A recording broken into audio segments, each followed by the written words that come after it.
They said Jonas Reed was the poorest man in Kansas, a farmer with nothing but dirt under his nails and dreams in his pockets. When Evelyn Cross was sold to him like livestock to pay her father's gambling debts, the whole town whispered she'd wasted her youth on a man who couldn't even afford shoes. But what Jonas did on their wedding night didn't just shock everyone. It shattered everything Evelyn thought she knew about love, power, and what it truly means to be rich. Stay with me until the end and comment what city you're watching from so I can see how far this story travels. The morning Evine Cross turned 19, she woke to the sound of her mother crying. It wasn't the soft, dignified weeping that accompanied funerals or farewells. This was raw and guttural, the kind of crying that came from somewhere deep in the bones where shame and desperation lived together in the dark.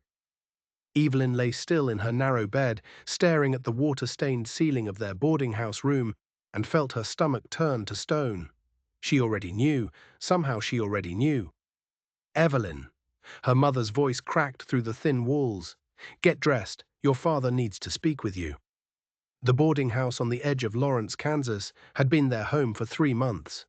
Ever since the bank had taken their real house, the one with the garden and the porch swing, and the room that used to be Evelyn's, painted yellow like sunshine, her father, Thomas Cross, had promised it was temporary. He'd promised a lot of things. Evelyn dressed slowly, her fingers clumsy on the buttons of her only good dress, pale blue cotton, faded at the seams, but still presentable. She braided her dark hair with mechanical precision, watching her own face in the cracked mirror above the wash basin. Brown eyes stared back at her, too wide, too frightened. She looked like a girl about to be sentenced. When she entered the main room, her father sat hunched at the table, his head in his hands. He'd aged a decade in the past year. Grey streaked his temples now, and his shoulders curved inward like he was trying to disappear into himself. Her mother stood by the window, arms wrapped tight around her middle, staring out at nothing. "Sit down, Evie." Her father's voice was barely a whisper. She sat. The chair felt like a trap. Thomas Cross lifted his head, and Evelyn's heart cracked at the sight of his face. His eyes were red-rimmed, hollow. The man who used to toss her in the air and call her his little songbird was gone, replaced by this broken stranger. "I've made arrangements," he said. The words hung in the air like smoke. "What kind of arrangements?" Evelyn's voice came out steadier than she felt. "You're to be married today." The room tilted. "What?" "There's a farmer, Jonas Reed. He's agreed to settle my debts in exchange for Thomas." Couldn't finish the sentence. He didn't have to. Evelyn's mother let out a choked sob. "Thomas, please, there's no other way." Her father slammed his palm on the table, and they both flinched. "Do you understand? I owe Marcus Thornton $800. $800 I don't have and can never repay. He's threatened to have me arrested, and you know what they do to debtors in this territory. They'll send me to the labor camps, or worse, this family will have nothing. Nothing. So you're selling me." Evelyn heard herself say the words as if from a great distance, like a horse or a piece of furniture. "It's not like that." "Then what is it like, father?" She stood abruptly, the chair scraping against the wooden floor. "You're trading your daughter to a stranger to pay for your gambling debts. How is that anything other than a sale?" Her mother turned from the window, mascara streaking her pale cheeks. "Evelyn, please try to understand. We have no choice. If we did, do you think we would? You always have a choice." Evelyn's hands were shaking. She pressed them flat against her dress to steel them. "You could sell our belongings. You could work. You could do anything except this." Thomas stood, his face hardening. "I've sold everything worth selling. I've worked every job that would have me. This is the only option left, and you will accept it with grace because I am still your father, and you will obey me." The room fell silent, except for the ticking of the cheap clock on the mantel. Evelyn looked at her mother, searching for an ally, for someone who would stand between her and this nightmare. But her mother only turned back to the window, her shoulders shaking with silent sobs. "What kind of man is he?" Evelyn finally asked, her voice hollow. Her father sat back down heavily. "I'm told he's decent, a hard worker. He owns a small farm outside of town." "How old is he?" 26. And why would a 26-year-old farmer agree to this?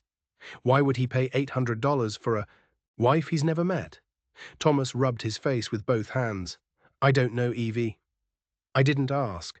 I was drowning, and he threw me a rope and I took it. That's all I know. When do I meet him? At the church, in 2 hours. Evie felt her knees go weak. She gripped the back of the chair.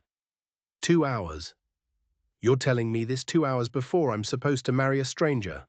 We thought it would be easier this way, her mother whispered. Less time to think about it. To think about the fact that you're destroying my life. You mean Evelyn Louise Cross? Her father's voice was sharp now, desperate. I know you're scared. I know this isn't what you wanted, but you're 19 years old and unwed with no prospects and no dowry. In this territory, in these times, that's as good as a death sentence for a woman. At least this way, you'll have a home, a husband, a chance at a life. A chance at a life. Evelyn laughed, and it came out broken. Or a life sentence. No one answered. The Church of the Holy Redeemer sat at the end of Main Street like a weathered sentinel, its white paint peeling in long strips that revealed grey wood underneath. Evine had been baptized there as a child, back when Lawrence was just beginning to grow from a frontier outpost into something resembling a town. She'd sung in the choir every Sunday until her voice broke from crying after her first love, Daniel Patterson, married someone else. Now she stood in the vestibule in that same faded blue dress, her mother's hands gripping her shoulders so tightly it hurt. Stand up straight, Margaret Cross hissed, and for God's sake smile. You look like you're going to a funeral. Aren't I? Evelyn whispered. Her mother's grip tightened, nails digging in. This self-pity doesn't become you. Many women have married under worse circumstances. At least Jonas Reed is young and able-bodied.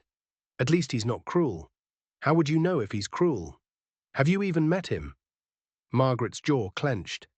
Your father spoke with him yesterday. He seemed adequate. Adequate? The words settled over Evelyn like ash. Through the crack in the vestibule door, she could see the church's interior.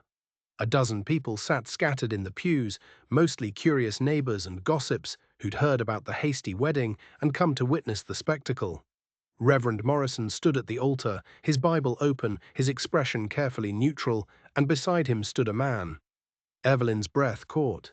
Jonas Reed was tall, taller than she'd expected, with broad shoulders that strained against a threadbare jacket that looked like it had been mended a dozen times. His hair was dark, almost black, and fell across his forehead in a way that suggested he'd tried to comb it back, but given up halfway. His face was angular, weathered from sun and wind, with a jaw that looked like it had been carved from stone. But it was his hands that caught her attention. Even from this distance, she could see they were scarred and calloused, the hands of someone who'd worked every day of his life and expected to work every day until he died. He stood perfectly still, staring at the altar, his expression unreadable. He's waiting, her mother said. Don't keep him longer than necessary. Evelyn wanted to run.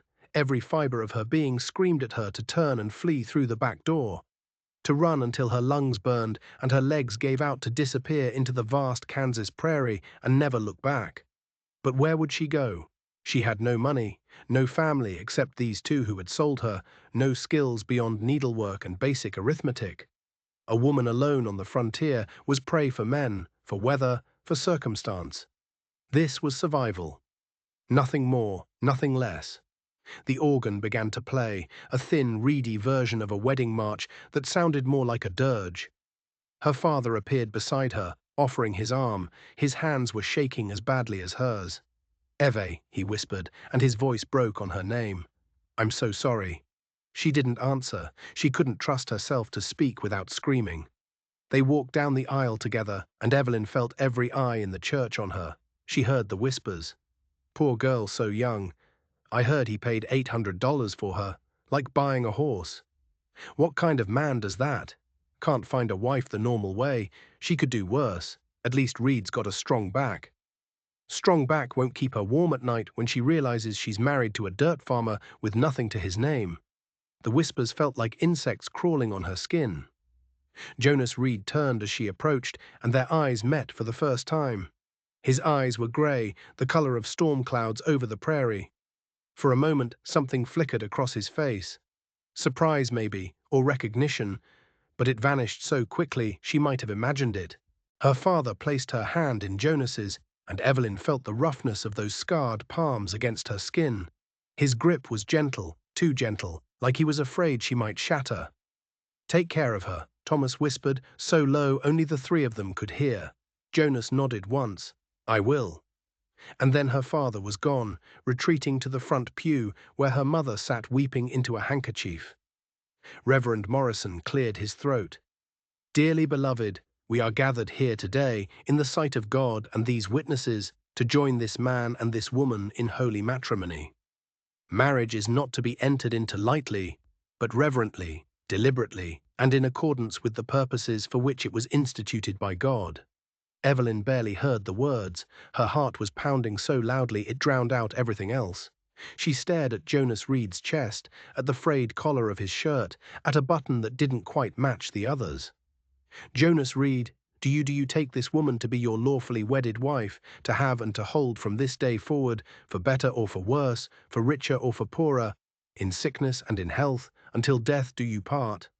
"I do." His voice was deep and quiet, steady as bedrock. "And do you, Evelyn Cross, take this man to be your lawfully wedded husband, to have and to hold from this day forward, for better or for worse, for richer or for poorer, in sickness and in health, until death do you part?" The words stuck in her throat. She couldn't say them, couldn't force out the lie that would chain her to this stranger forever. Jonas's hand tightened slightly around hers, not forceful, but reassuring. When she looked up, he was watching her with those storm cloud eyes, and something in his expression was unexpectedly kind. "It's all right," he whispered so softly only she could hear. "You don't have to be afraid." The kindness broke something inside her. Tears blurred her vision. "I do," she whispered. "Then by the power vested in me, by the territory of Kansas and Almighty God, I now pronounce you husband and wife. You may kiss the bride." Jonas hesitated. For a long moment, they stood there, hands joined, and Evelyn realized he was waiting for permission. She gave the smallest nod, and he leaned down and pressed his lips to her forehead. Not her mouth, but her forehead. So gently, it felt more like a promise than a kiss. "Thank you," he murmured. "Thank you for trusting me." But she hadn't trusted him. She hadn't trusted anyone. She'd simply run out of choices. Outside the church, her mother embraced her with desperate force. "Write to us," Margaret sobbed. "Please write to us so we know you're all right." Evelyn stood stiff in her mother's arms, unable to return the embrace. "Why?" "So you can sleep better at night knowing you sold me to a stranger." Her mother pulled back, stung. "Don't be cruel, Evelyn. We did what we had to do." "No, you did what was easiest for you." Her father approached, his hands hanging uselessly at his sides. "Evie, please try to understand." "I understand perfectly, Father. You gambled away everything we had, and when you couldn't pay your debts, you paid them with me." She stepped back out of reach. "I hope it was worth it."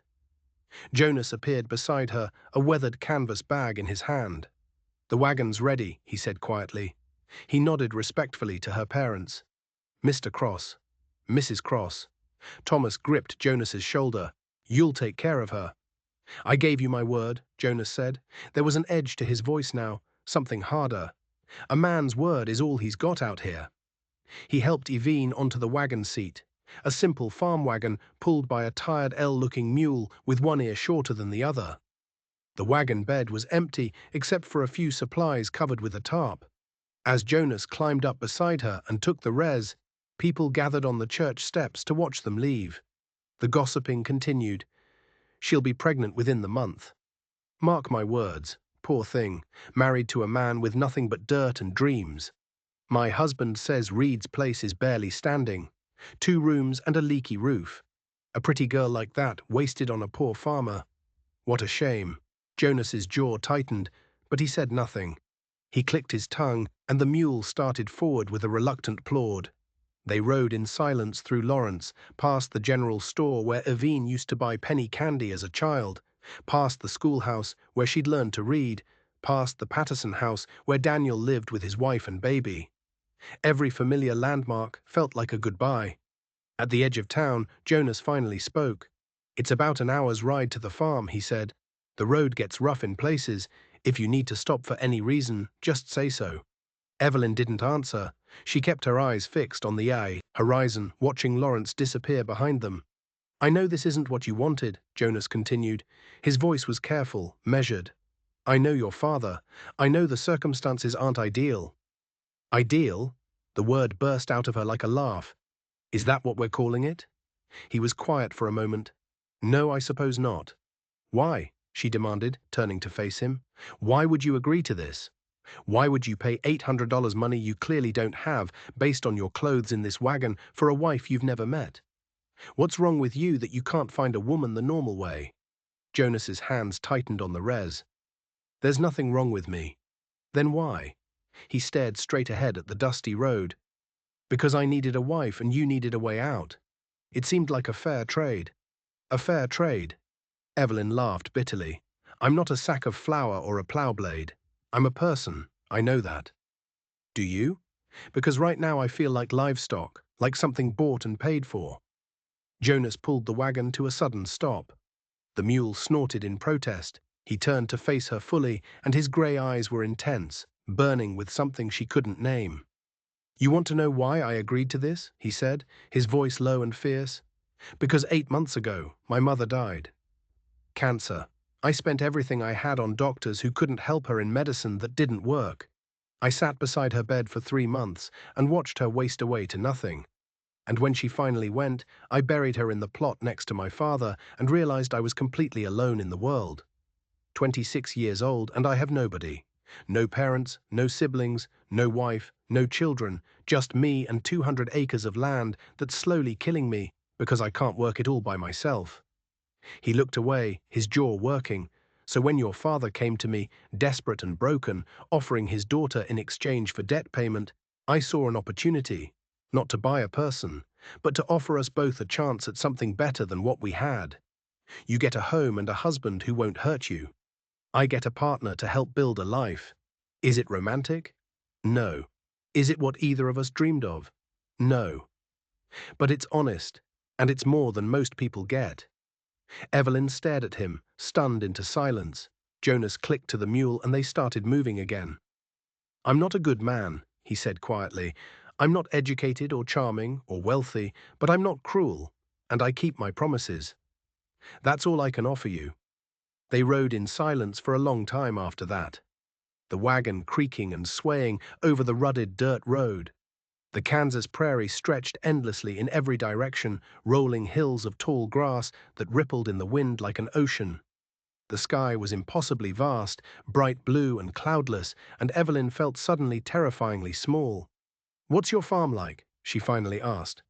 Jonas seemed surprised by the question. Small? The house needs work. The roof leaks when it rains hard, and one of the window shutters is broken, but it's sturdy enough. There's a well with good water and a root cellar that stays cool even in summer. The land is decent for crops, though the soil's played out in some places from the previous owner working it too hard. Do you have animals? One milk cow, some chickens, the mule. He paused. I had 2 horses, but I sold them to help pay for my mother's care. So you really did spend everything. Everything, he confirmed, including borrowing against future crops. Your father's debt payment will help me keep the bank from taking the land. So that was it. He'd bought her to save his farm. I'm sorry about your mother, Evelyn said quietly. Jonas's shoulders tensed. Thank you. What was she like? He was silent for so long she thought he wouldn't answer. Then kind. She was the kindest person I've ever known. When my father died in a farming accident, I was 12. She could have given up, could have sold the land and moved back east to live with her sister. But she stayed. She taught me everything about running a farm, about surviving out here. She used to say that the prairie doesn't care about your dreams or your plans. It only cares if you're strong enough to endure. She sounds remarkable. She was, his voice roughened. She would have liked you. Evelyn didn't know what to say to that. The sun climbed higher as they traveled, and the day grew warm. Sweat beaded on Evelyn's forehead, and she wished she'd brought a bonnet. Her dress felt too heavy, too constricting. Everything felt wrong. Finally, Jonas pointed ahead. There, that's the farm. Evelyn looked, and her heart sank. The Reed farm sat in a shallow valley between 2 rises of prairie grass. The house was small, barely more than a cabin, really, with weathered wood siding and a roof that sagged slightly in the middle. The barn was in better condition, but still looked tired. Its red paint faded to pink. A fence ran around what appeared to be a vegetable garden, though from this distance it was hard to tell what was planted and what was weeds. It was the saddest, loneliest place Evine had ever seen. "It's not much," Jonas said, and she heard defensive embarrassment in his voice. "But it's home." They descended the gentle slope, and as they drew closer, Evelyn could see more details. Laundry hung on a line between two posts, men's shirts and trousers, threadbare but clean. Someone had planted wild flowers near the front door, though they looked like they were losing the battle against the relentless sun. The window shutters were indeed broken, one hanging at an angle. Jonas pulled the wagon to a stop beside the house and jumped down. He came around to Eve's side and offered his hand to help her down. His touch was gentle, careful. "Welcome home," he said, and the word felt like a stone in her chest. Home. This was supposed to be home now. The front door stood slightly ajar. Jonas pushed it open and stepped back to let her enter first. The interior was dim and sparse. One main room served as kitchen, dining area, and living space. A cast-iron stove sat against one wall, its pipe disappearing through the ceiling. A rough wooden table with two chairs occupied the center of the room. A few shelves held basic dishes and supplies. In one corner stood a rocking chair, old, worn, but beautifully made. "That was my mother's," Jonas said, nodding toward the chair. "Her father made it for her when she married." Through an open doorway, Evelyn could see into the second room. A bedroom with a simple bed frame, a mattress, and a trunk at the foot of the bed. No decorations, no curtains, nothing soft or comfortable. This was her prison now, 2 rooms and a broken shutter. "I know it's not what you're used to," Jonas said. He stood in the doorway, backlit by the sun, his expression unreadable. "But we can make improvements over time once the crops come in. Where will I sleep?" The question came out harsher than she intended.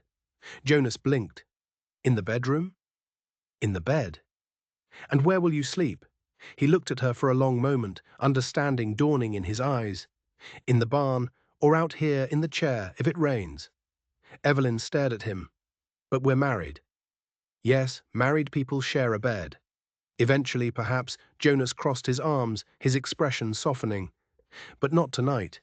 Not until you're ready. Not until you actually want to. That might never happen. Then it never happens." She couldn't comprehend what she was hearing. "You paid $800 for a wife, and you're willing to sleep in a barn indefinitely." "I paid $800 to settle your father's debt and to offer you a home where you're safe," Jonas corrected. "What happens between us beyond that is your choice. Always your choice." Tears burned in Evelyn's eyes. She didn't know if they were from relief or confusion, or the sheer overwhelming wrongness of everything. "Why are you being kind to me?" she whispered. Jonas smiled, a small, sad smile that didn't quite reach his eyes. "Because someone should be. You've been through enough today." He picked up the canvas bag he'd brought from the wagon and set it gently on the table. "There's bread in here and some cheese, apples from the neighbor's tree. I'll milk the cow and check on the chickens. You take your time settling in, rest if you need to." He started toward the door, then paused. "Evelyn," she looked up. "For what it's worth," he said quietly. "I'm sorry too. Sorry for the circumstances, sorry that this is how things had to happen, but I'm going to do my best to make this bearable for you. That's a promise." Then he was gone, the door closing softly behind him. Evelyn stood alone in the dim room, surrounded by the possessions of a dead woman and a stranger who was now her husband, and finally let herself cry. She didn't know how long she cried, long enough that her eyes burned and her throat ached. Long enough that the shadows in the room shifted as the sun moved across the sky. When the tears finally stopped, she felt hollowed out, empty. She washed her face with water from a bucket by the door, cold, well water that shocked her skin and cleared her head. Then she explored the small house properly, trying to make sense of her new reality. The main room was cleaner than she'd expected. The floor was swept, the dishes were washed, the stove was free of ash.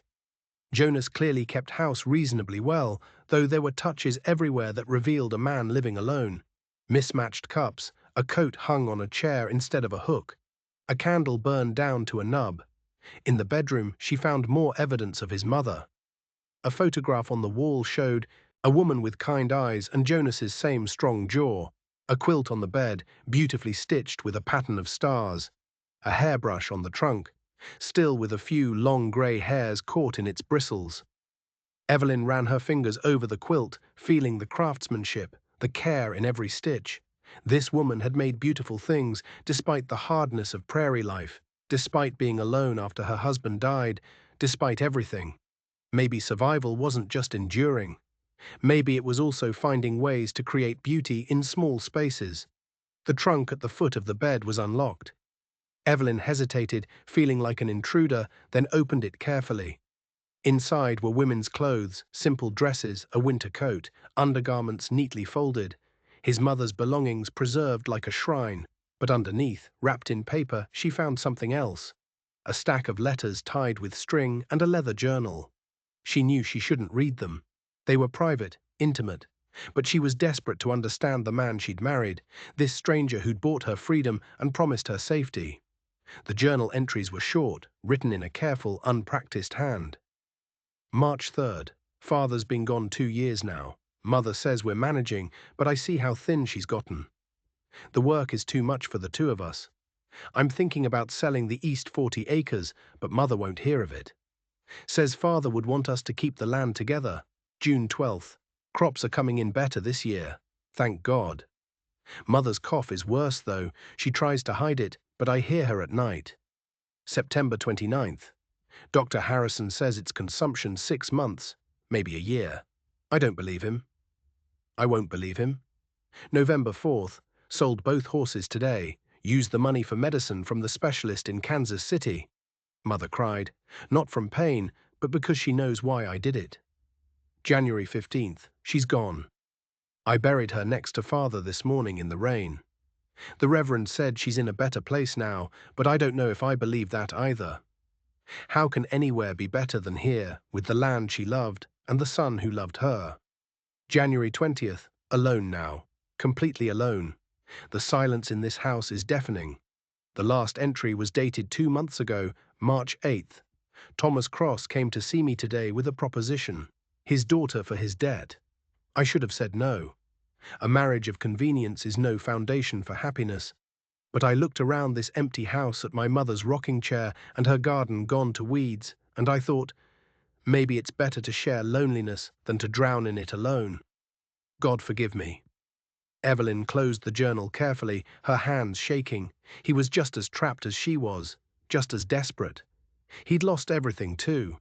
His father, his mother, his future, his choices. The only difference was that he'd had longer to learn how to survive in the emptiness. She heard footsteps outside and quickly returned the journal to the trunk. Jonas entered carrying a bucket of milk in one hand and a basket of eggs in the other. He paused when he saw her standing by the trunk, but didn't comment. I thought we might have eggs for supper, he said. And there's cornbread left from yesterday. It's not fancy, but it's filling. I can cook, Evelyn heard herself say, if you'd like. He looked surprised. You don't have to. I want to. And she realized she meant it. She needed something to do, something to make her feel less like a prisoner and more like a person with purpose. Show me where everything is, and I'll make supper. So Jonas showed her. He showed her where he kept the flour and salt, where the oil was stored, how to work the cantankerous stove that burned too hot on the right side and too cool on the left. He spoke with the careful patience of someone teaching a valuable skill, never condescending, always respectful. Irvine made scrambled eggs and fried the cornbread in a skillet with a little oil until it was golden and crispy on the edges. It was simple food, humble food, but it filled the house with warmth and the first almost comfortable feeling of the day. They ate at the small table as the sun set outside, painting the sky in shades of orange and pink and gold. Jonas ate with the focused intensity of a man who worked hard and needed fuel. Between bites, he told her about the farm, about the crops he'd planted, corn, wheat, some vegetables, about the cow who was stubborn but produced good milk, about the chickens who refused to stay in their coop and were always getting into the garden. You talk about them like they're people, Evelyn observed. Jonas smiled slightly. When you're alone as much as I've been, animals become your companions. I've had full conversations with that cow about crop rotation and weather patterns, and what does she think about crop rotation? She's against it. Very conservative interviews. It was such an unexpected joke that Evelyn laughed, actually laughed for the first time all day. The sound surprised them both. You should do that more, Jonah said quietly. Do what? Laugh. If it suits you. Evelyn looked down at her plate, suddenly shy. There hasn't been much to laugh about lately. No, I suppose not. They finished eating in silence, but it was a different kind of silence now, less hostile, less frightened. After supper, Jonas washed the dishes while Evelyn dried them with a cloth that had seen better days. Their hands touched briefly as he passed her a plate, and she didn't pull away. You're good at this, she said. At washing dishes, at making things feel normal, less terrible than they could be. Jonas paused, his hands in the soapy water. I meant what I said at the church, Evelyn. You don't have to be afraid here. I won't force anything, won't demand anything. We can just exist side by side until we figure out what this is supposed to be. And if we never figure it out, then we never figure it out. But at least we won't be alone. Evine thought about that journal entry. Better to share loneliness than to drown in it alone. You take the bed, Jonas said when the last dish was dried and put away. I'll be comfortable in the barn. There's hay up in the loft that makes a decent enough sleeping spot. Jonas, please. His voice was gentle but firm. Let me do this one thing right. Let me give you space to breathe. She didn't argue.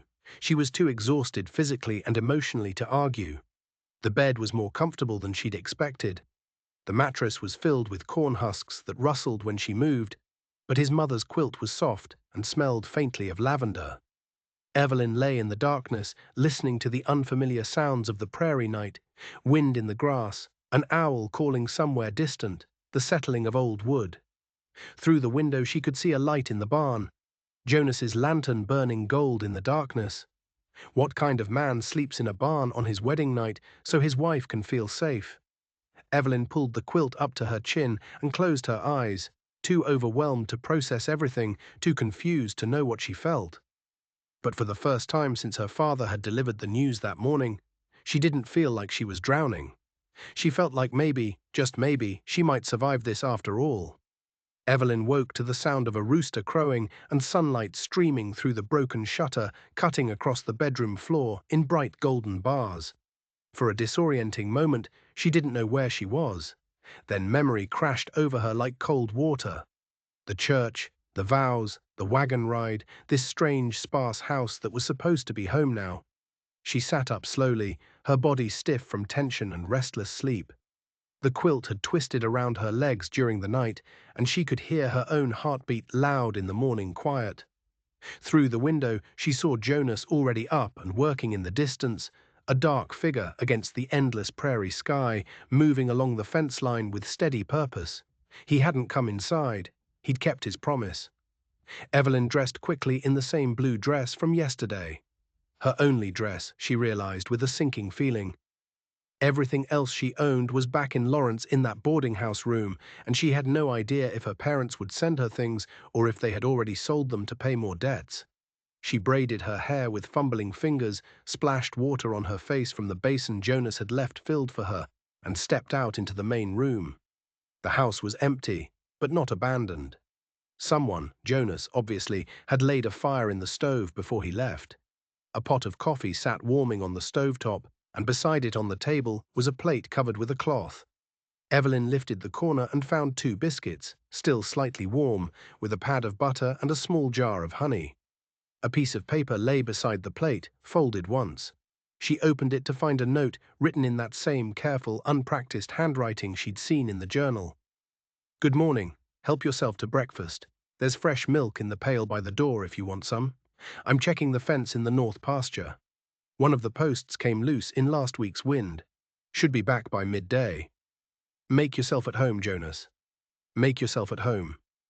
As if that were possible in a stranger's house, wearing a dead woman's quilt and eating food prepared by a man she'd known for less than 24 hours.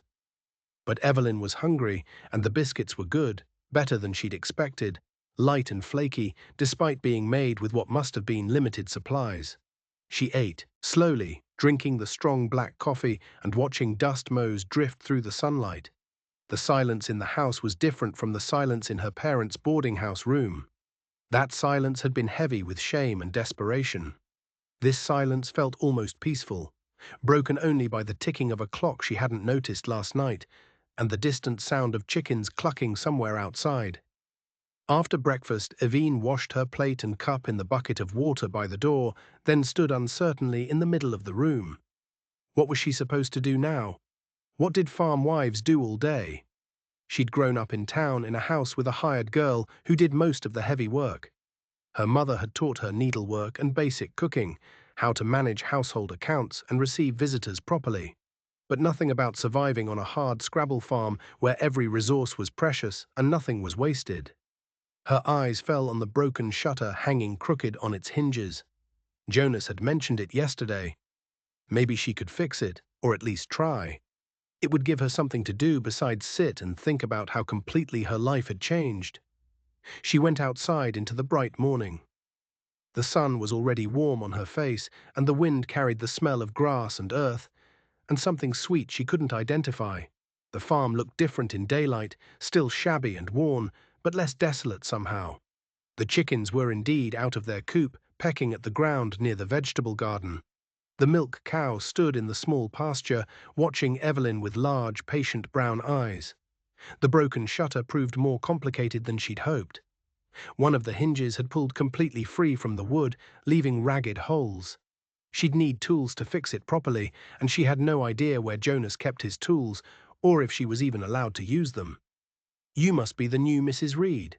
Evelyn spun around, her heart jumping. A woman stood at the fence line, middle-aged, sturdy, with graying hair pulled back in a practical bun and a face weathered by sun and wind. She carried a covered basket and wore a faded calico dress that had been mended in several places. "I'm Martha Henley," the woman continued, opening the gate and walking through without waiting for an invitation. "My husband Tom and I farmed the place just east of here, about a mile down the road. Heard about your wedding yesterday. News travels fast out here and thought I'd bring by some things to welcome you." She set the basket on the ground and looked Evine up and down with sharp, assessing eyes that missed nothing. Not the single dress, not the nervous way Evine twisted her hands together, not the faint traces of yesterday's tears still visible on her face. "You're younger than I expected," Martha said bluntly. "How old are you, girl?" 19. 19? Martha shook her head. "Lord have mercy. I was 16 when I married Tom, and I thought that was too young. Come here, let me look at you properly." Before Evelyn could protest, Martha had taken her chin and work-roughened fingers and turned her face toward the light, studying her with the same intensity she might examine a horse she was thinking about buying. "Pretty thing," Martha muttered. "Too pretty for your own good, I expect. Has Jonas been treating you well?" The question was sharp, demanding truth. Evelyn felt her face flush. "He's been kind." "Kind how specifically?" "He gave me the bed. He slept in the barn." Martha's eyebrows rose. "Did he now? Well, that's something at least." She released Evelyn's chin and stepped back. "I'll be honest with you, girl. When I heard Jonas Reed had bought himself a wife to settle some gambler's debts, I was prepared to march over here and give him a piece of my mind. Seemed like a cruel thing to do to a young woman. But if he's giving you space and treating you decent, maybe he's more like his mother than his father." "You knew his mother?" "Sarah?" Everyone knew Sarah Reed. She was the best woman in this whole territory, helped birth half the babies, nursed the sick, never turned away anyone who needed a meal or a kind word. When she died last winter, we all felt it. Martha's expression softened. Jonas took it hard. He was devoted to that woman, worked himself half to death trying to save her, sold everything he had for doctors and medicine that couldn't help. Evine thought about the journal entry. "She's gone. I buried her next to father this morning in the rain." "I didn't know," she said quietly. "No, I don't suppose you did." Martha picked up the basket again and thrust it toward Evelyn. "Here, I brought you some things. Bread, preserves, a few eggs, some beans, also some fabric scraps if you're handy with a needle." I figured you might need supplies, seeing as how Jonas has been living like a monk these past months, barely keeping himself fed, let alone stocking a proper kitchen. Evelyn took the basket, overwhelmed by the unexpected kindness. Thank you. I don't know what to say. Don't say anything, just survive. Martha's voice turned fierce. Listen to me, girl. Life out here is hard. Harder than anything you've probably experienced growing up in town. The weather will try to kill you. Too hot in summer, too cold in winter, tornadoes that can flatten everything you've built in seconds. The work never ends. You'll go to bed exhausted and wake up exhausted and wonder why you bother. And the loneliness, she paused, her eyes distant. The loneliness can break you if you let it. Then why stay? Evine whispered. Martha's gaze sharpened, focusing back on her. Because this land gives you something you can't get anywhere else. Freedom. Out here, nobody cares who your parents were or what mistakes you've made. You're judged by what you build and how you survive. For women especially, that's rare as gold. She reached out and squeezed Evelyn's shoulder. You didn't choose this life, but it's yours now. You can let it destroy you, or you can learn to thrive in spite of everything. Your choice. Before Evelyn could respond, Martha was already heading back toward the gate. I'll come by again in a few days, see how you're settling in, and if Jonas gives you any trouble at all, you come find me. Tom and I don't tolerate men who mistreat women, even on their own land. Then she was gone, striding across the prairie grass with the confidence of someone who'd walked this land 1,000 times and would walk it 1,000 more. Evelyn stood holding the basket, feeling simultaneously comforted and terrified. Martha's words echoed in her head. You can let it destroy you, or you can learn to thrive in spite of everything. She carried the basket inside and unpacked it slowly, setting each item on the shelf with careful hands. The bread was fresh, the preserves were strawberry, the beans were already dried and ready to cook. At the bottom of the basket, wrapped in paper, she found the fabric scraps Martha had mentioned. Bits of cotton in various colors and patterns, probably left over from other sewing projects. Not enough to make a whole dress, but maybe enough to patch or trim one. The broken shutter caught her eye again. Maybe she couldn't fix it properly without tools, but she could at least clean up the splintered wood and make it look less neglected. She found a knife in the kitchen, not ideal, but serviceable, and went back outside to work on the shutter. The wood was rough and weathered, full of splinters that caught at her fingers. She worked carefully, trimming away the worst of the damage, and lost herself in the simple physical task. It felt good to do something productive, something that left visible results. She was so focused that she didn't hear Jonas approach until his shadow fell across her work. You don't have to do that, he said. Evine looked up, squinting against the sun. Jonas stood there covered in dust and sweat, his shirt sleeves rolled up to reveal forearms corded with muscle. He held a coil of rope in one hand and looked tired but not unkind. I wanted to, she said. I needed something to do. He studied the shutter, then nodded. You've got a steady hand. The trimming is clean. He set down the rope and moved closer, examining the broken hinge. I'll need to drill new holes for the mounting. Should be able to fix it this evening after the heat breaks. Martha Henley came by, Evelyn said. She brought supplies. Jonas's expression shifted. Surprise mixed with something that might have been relief. That was kind of her. Martha and Tom are good people. They helped my mother a lot toward the end. She told me. She said, your mother was the best woman in the territory. She was. Jonas's voice went rough. He cleared his throat and changed the subject. I should wash up. Then I thought we might have lunch. There's salt pork and cornmeal. I can make Johnny cakes if you'd like. I can make them, Evelyn offered. If you show me how.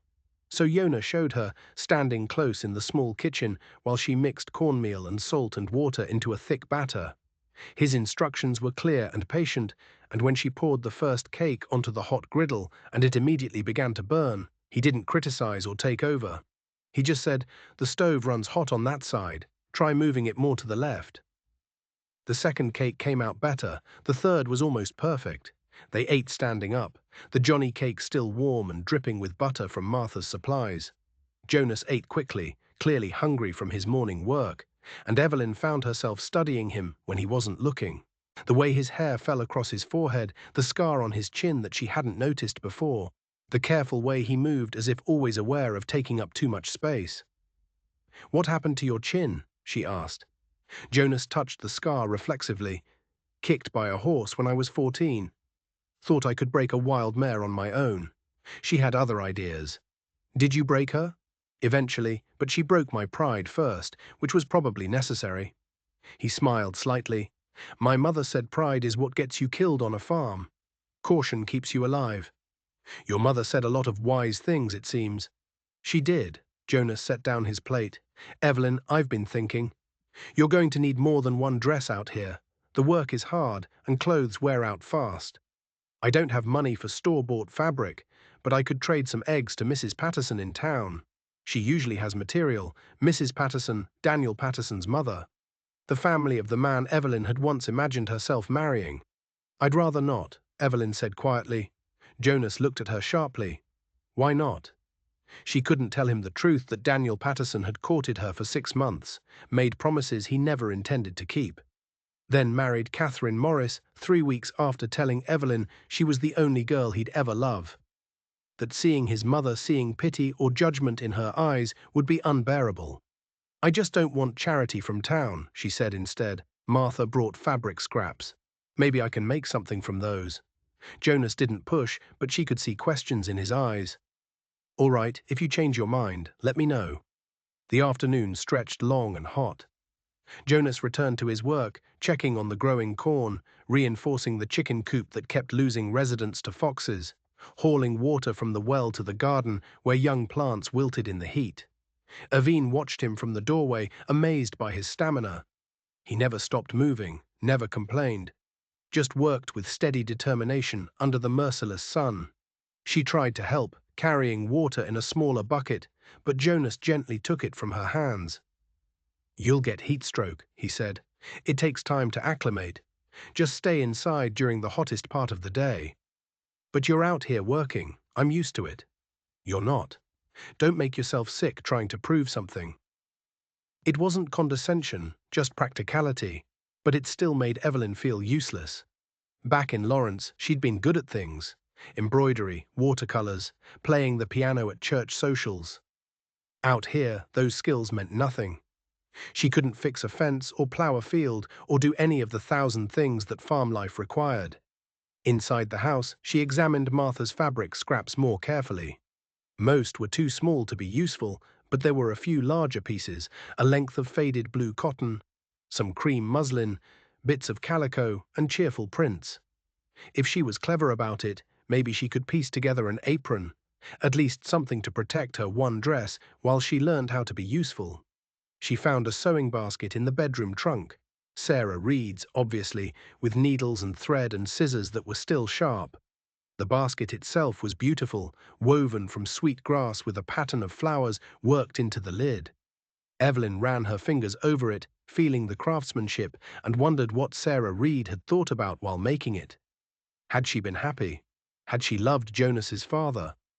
Had she imagined her son would one day marry a stranger out of desperation?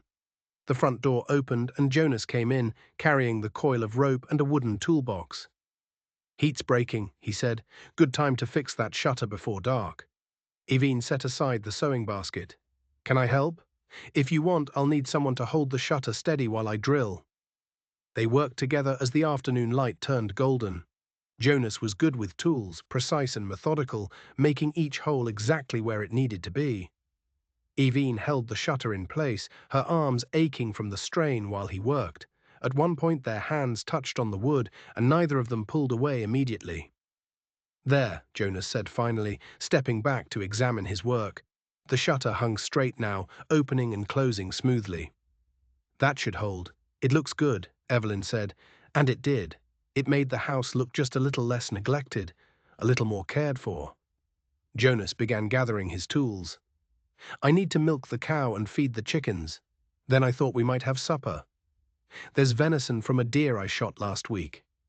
Not fancy, but it's good meat." "I can cook it," Evelyn said, "if you tell me how you like it." Something shifted in Jonas's expression. Surprise, maybe, or gratitude. "However you make it will be fine." I'm not particular. He headed toward the barn, and Evelyn went back inside to figure out how to cook venison over a temperamental stove. She found the meat wrapped in cloth in the root cellar, kept cool in the darkness below the house. It was already cut into steaks, and there were wild onions and some potatoes that were starting to sprout but still edible. She made a simple meal: pan-fried venison, boiled potatoes, onions cooked until they were soft and sweet. It wasn't fancy, but the house filled with good smells. And when Jonas came in, carrying a pail of fresh milk, he stopped in the doorway and just breathed in. "Smells like home," he said quietly, "like when my mother used to cook." They ate at the small table as darkness fell outside. Jonas told her about his day: the fence post that had rotted through and needed replacing, the corn that was coming up strong, the fox tracks he'd seen near the chicken coop. Evelyn listened and asked questions, learning the rhythms of farm life through his words. "The corn should be ready to harvest in late summer," Jonas explained. "If we get good weather and no hail, I'll sell most of it in town, keep some for the animals, and for our own use through winter. The money from the harvest has to last us all year. Pay property tax, buy supplies, set aside seed for next spring. It's always a balancing act. What happens if the harvest fails?" Jonas's jaw tightened. "Then we tighten our belts and pray the next year is better. Or we lose the farm. That's what happened to the Johnsons 2 years ago. 3 bad harvests in a row and the bank took everything. Last I heard, they'd moved to Kansas City. Tom working in a factory. He hated it. But at least they were together." "Were they?" Jonas met her eyes. "Tom used to tell me that losing the farm was like losing a piece of his soul. That working in a factory, never seeing the sun, never feeling soil in his hands, was worse than dying. His wife Sarah, different Sarah, she told my mother that Tom started drinking, couldn't hold a job, got mean. They ended up living in a boarding house, fighting all the time with Tom, talking constantly about the farm they'd lost. Sometimes keeping something means watching it slowly destroy you."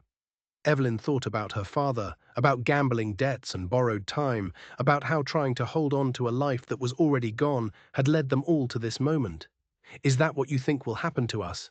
Slow destruction?" "No." Jonas's voice was firm.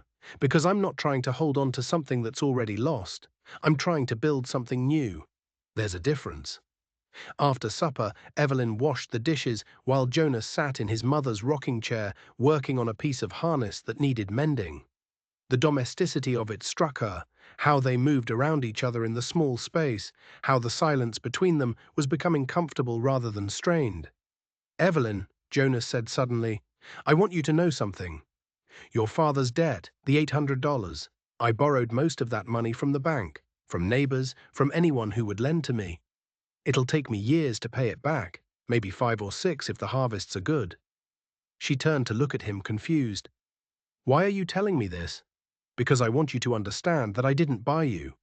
I mortgaged my future for a chance at not being alone, for a chance at building something with someone instead of just surviving by myself. And I want you to know that if you decide you can't stay here, if you want to leave, I won't stop you. Even though it would mean I'd lose everything, the farm, the land, any hope of paying back what I owe. Your freedom is more important than my comfort." Evelyn stood frozen, the dish towel dripping in her hands. "You'd let me destroy you. I'd let you save yourself." The words hung in the air between them, heavy with meaning. "I don't have anywhere to go," Evelyn whispered. "Even if I wanted to leave, my mother had a sister in St. Louis. I could write to her, ask if she'd take you in, or I could give you money for a train ticket east. Not much, but enough to get you started somewhere. You'd have options." "Why would you do that?" Jonah set aside the harness and looked at her directly. "Because you deserve to choose your own life, even if that life doesn't include me." Evelyn's eyes burned with tears. She refused to let fall. This man, this stranger she'd been sold to like property, was offering her more respect and freedom than her own parents ever had. It was overwhelming and confusing and made something in her chest ache with a feeling she couldn't name. "I'm not leaving," she heard herself say. "You don't have to decide now."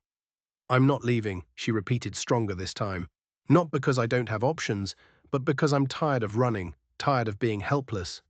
You're giving me a chance to build something, even if I don't know what that something is yet." I want to take that chance." Jonas studied her face for a long moment, searching for truth. Whatever he saw must have satisfied him, because he nodded slowly. "All right, then we build together." The night deepened outside, and eventually Jonas stood, stretching his back with a WS. "I should let you rest. It's been a long day." "Jonas?" Evelyn's voice stopped him at the door. "Thank you for the shutter, for supper, for everything, for treating me like a person instead of property." His smile was small and sad. "You are a person, Eve. That's not something you should have to thank me for recognizing." He left through the front door, heading toward the barn with his lantern casting long shadows across the yard. Evine watched him go, then prepared for bed in the small bedroom that was starting to feel less like a prison and more like a refuge.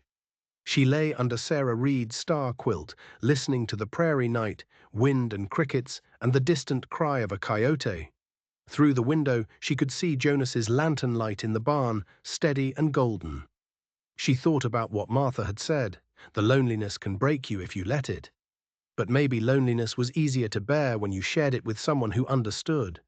For the second night in this strange new life, Evine closed her eyes and let sleep take her. And for the second night, she didn't feel like she was drowning. She woke sometime in the darkness to the sound of rain drumming on the roof. Not a gentle spring rain, but a fierce prairie storm, the kind that turned dust to mud and made the whole world feel like it was being washed away. Thunder rolled overhead, shaking the small house, and lightning flashed bright enough to turn night into day for split seconds at a time. Evelyn sat up, disoriented, her heart racing. The roof over her head held firm, but she could hear water dripping somewhere. The leak Jonas had mentioned. In the main room, probably. She pulled on her dress over her nightgown and ventured out of the bedroom. Sure enough, water dripped steadily from a spot in the roof near the corner, pooling on the wooden floor. She found a pot and set it underneath to catch the drips. The metallic ping-ping-ping of water hitting metal, almost lost in the thunder. Another flash of lightning, and through the window she saw the barn, dark now. Jonas's lantern had gone out. Was he all right out there? Was the barn roof holding? Did he have enough blankets to stay warm? Before she could talk herself out of it, Evelyn grabbed a shawl from the peg by the door and ran out into the storm. The rain soaked her instantly, cold and shocking. The yard had turned to thick mud that sucked at her boots with every step. Lightning illuminated her path in brilliant flashes, and thunder crashed so loud it felt like the world was splitting open. She reached the barn and wrestled the door open against the wind. Inside was darkness and the smell of hay and animals. The cow loaded nervously in her stall. "Jonas," Evelyn called. No answer. Another lightning flash, and she saw him, or rather saw the ladder leading to the hoft. She climbed carefully, her wet hands slipping on the rungs, and emerged into the loft where Jonas had made a rough bed in the hay. He was awake, sitting with his back against a post, and he startled when he saw her. "Evelyn, what are you doing out here? I wanted to make sure you were all right." The storm. The barn's weathered worse than this. He stood quickly, grabbing a blanket and wrapping it around her shoulders. "You're soaked through. You'll catch your death. So will you. Come inside, sleep in the house tonight. The roof leaks, but at least it's dry. I'm fine out here. You're not fine. You're being stubborn." Evelyn's teeth were starting to chatter from cold. "Please, Jonas, I can't sleep knowing you're out here in this." He looked at her for a long moment, water dripping from his own hair, his eyes unreadable in the darkness between lightning flashes. Finally, he nodded. "All right, just for tonight." They ran back to the house together through the storm, stumbling in the mud, laughing breathlessly at the absurdity of it all. Inside, they were both dripping, leaving puddles on the floor. "I'll get more blankets," Evelyn said. "You can sleep in the chair by the stove. It'll be warmer than the barn, at least." She brought him Sarah's quilts, all of them, and he settled into the rocking chair with a sigh of relief. He tried to hide. Evine went back to the bedroom, but left the door open, somehow comforted by knowing he was just in the other room, that they were sharing this small space while the storm raged outside. "Evelyn." Jonas's voice came through the darkness. "Yes, thank you for coming to check on me. You didn't have to do that. I wanted to." Silence filled with the sound of rain and dripping and thunder rolling away toward the east. "Good night, Jonas." "Good night, Evelyn." And somehow, despite everything, despite the storm and the strangeness and the uncertain future stretching before them, Evelyn felt something shift inside her chest. Not love, not yet, maybe never, but something softer than fear. Something that might, with time and care, grow into something worth keeping. She pulled the quilt up to her chin and listened to Jonas's breathing from the other room, steady and calm, and let it lull her back to sleep while the prairie storm washed the world clean outside their small, imperfect home. The morning after the storm dawned clear and impossibly bright, as if the world had been scrubbed clean and hung out to dry. Evelyn woke to find Jonas already gone from the rocking chair, the quilts folded neatly and stacked on the seat. Through the window she could see him working in the mud-soaked yard, assessing damage from the night's violence. She dressed quickly and went outside to find him standing by the vegetable garden, his expression grim. The storm had flattened half the young plants and washed deep gullies through the carefully tended rows. Water still stood in puddles everywhere, reflecting the bright sky like scattered mirrors. "How bad is it?" Elaine asked. Jonas rubbed the back of his neck. A gesture she was learning meant he was worried, but trying not to show it. "Could be worse. The corn made it through mostly intact. It's tall enough now to weather a storm, but the garden took a beating. I'll need to replant the beans and probably the squash, and the chicken coop lost part of its roof. I found 2 hens drowned in the yard this morning. I'm sorry. It's the prairie. You learn to expect loss." He turned to look at her, and something in his expression softened. "Thank you for last night, for making me come inside. I would have been miserable out there. You were already miserable out there. I just gave you permission to stop being stubborn about it." A smile flickered across his face, genuine and warm. "My mother used to say the same thing, that I'd cut off my own nose to spite my face if I thought it was the right thing to do." They worked together through the morning, salvaging what they could from the garden. Jonas showed Evelyn how to gently lift the flattened plants and stake them upright, how to tell which ones might recover and which were too damaged to save. Her hands grew caked with mud. Her dress became filthy, but she found herself oddly content with the work. There was something satisfying about helping things grow, about coaxing life back into damaged earth. "You're a fast learner," Jonas observed, watching her carefully replant a row of beans. "Most town girls would refuse to get their hands dirty like this." "Most town girls weren't sold to pay their father's gambling debts," Evelyn replied, then immediately regretted the bitterness in her voice. "I'm sorry that was true," Jonas finished quietly. "It was true, and you have every right to be angry about it." "Are you angry? I mean about being forced into this arrangement." Jonas sat back on his heels, considering the question. "I don't know if forced is the right word. Nobody held a gun to my head. I chose this, even if the circumstances that led to the choice weren't ideal." He paused, choosing his words carefully. "But am I angry that I'm so alone and desperate that buying a wife seemed like my best option?" "Yes. Yes, I'm angry about that. I'm clear as throat, angry that my mother died. I'm angry that this farm takes everything I have and still demands more. I'm angry that I'm 26 years old and feel 50. The honesty in his words caught Evelyn off guard. She'd expected platitudes or deflection, not this raw admission of pain and frustration. "What do you do with the anger?" she asked. "I put it into the work. I dig it into the ground with every seed I plant. I hammer it into every fence post I drive." He looked at her directly. "What do you do with yours?" Evelyn thought about it, about the rage that had burned in her chest when her father told her what he'd done, about the helpless fury of standing at that altar beside a stranger, about the 1,000 small indignities that had brought her to this moment. "I don't know yet," she admitted. "I'm still learning how to live with it.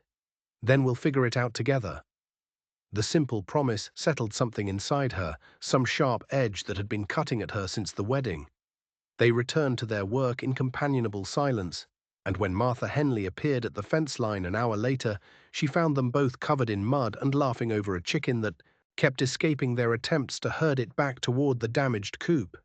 "Well now," Martha called out, her hands on her hips, "this is a sight." Jonas Reed, laughing, Didn't think I'd live to see that again. Jonas straightened, trying and failing to brush mud off his pants. Mrs. Henley, didn't expect you back so soon. Came to check on you both after the storm. Looks like you weathered it well enough, though I see you lost some hens. Martha's sharp eyes moved between Jonas and Evelyn, taking in their muddy clothes and easy posture with each other. And I see you two are settling in just fine. Mrs. Henley brought me supplies when I first arrived, Evelyn explained to Jonas. She's been very kind. Martha, please, we don't stand on ceremony out here. The older woman walked through the gate, her boots squelching in the mud. I actually came with a purpose beyond nosiness, though I won't lie and say I'm not curious how you're managing. There's a barn raising at the Morrison place next Saturday. Lightning struck their barn during a storm last month. Burned it right to the ground. Whole communities coming together to build them a new one. Jonas's expression shifted, surprise mixed with something that looked like longing. I didn't know. Nobody told me. That's because you've been keeping to yourself something fierce these past months, Martha said gently. I know losing Sarah was hard, Jonas. We all understand that, but you can't isolate yourself forever. This community took care of your mother when she was sick. Now it's time to let them take care of you and your new wife. I don't need. It's not about need, boy. It's about belonging. Martha turned to Evine. A barn raising is when all the men come together to build, and all the women bring food and help each other with the work that needs doing. It's a chance for Evelyn here to meet the other farm wives, make some friends, learn how things are done out here, unless you're planning to keep her locked up like Rapunzel in that sad little house of yours. Jonas flushed. Of course not. Evelyn can go if she wants to. I want to, Evelyn said quickly. The thought of meeting other women, of having conversations that weren't about crops and chickens and loss, was suddenly desperately appealing, if it's appropriate for me to attend. Appropriate? Girl, you're married now. You're a farm wife. Of course it's appropriate. Martha's expression softened. Besides, you'll need friends out here. The prairie's too big and too lonely to face without them. After Martha left with promises to come collect them on Saturday morning, Jonas and Evelyn returned to their repairs. But something had shifted in the air between them. A new awareness, perhaps, that their private struggle to build a life together was about to become public. That the community would see them, judge them, form opinions about this strange marriage of convenience and whether it could possibly work. Are you nervous? Jonas asked as they worked on patching the chicken coop roof with spare boards. About Saturday. Terrified, Evelyn admitted. Everyone will know why we married. They'll all be watching us, whispering about us. Let them whisper. What matters is what we know, not what they think they know. And what do we know? Jonas hammered in a nail with precise force before answering. We know we're both trying our best. That's more than most marriages can say. The week that followed established a rhythm that began to feel almost normal. Jonas rose before dawn each day to milk the cow and feed the animals. Evelyn learned to make coffee strong enough to wake the dead and biscuits that didn't burn more often than they did. They worked together in the garden, replanting what the storm had destroyed. And Jonas taught her the difference between weeds and useful plants, between soil that would nurture growth and soil that would strangle it. In the evenings after supper, they sat together in the main room. Jonas repairing tools or mending harnesses, Evelyn sewing with Sarah Reed's basket and Martha's fabric scraps. She was making an apron, piecing together the scraps in a pattern that reminded her of the star quilt. It was slow work, but satisfying. Creating something useful from remnants felt appropriate somehow, given the circumstances of her new life. Sometimes they talked. Jonas told her about the farm, about his parents and their early struggles, about the year a tornado had taken the original barn, and how his father had rebuilt it with his own hands in the middle of winter. Eve told him about growing up in Lawrence, about the boarding house and the slow decline of her family's fortunes, though she still couldn't bring herself to mention Daniel Patterson or the humiliation of being abandoned for a richer girl. Sometimes they didn't talk at all, and the silence was comfortable rather than awkward.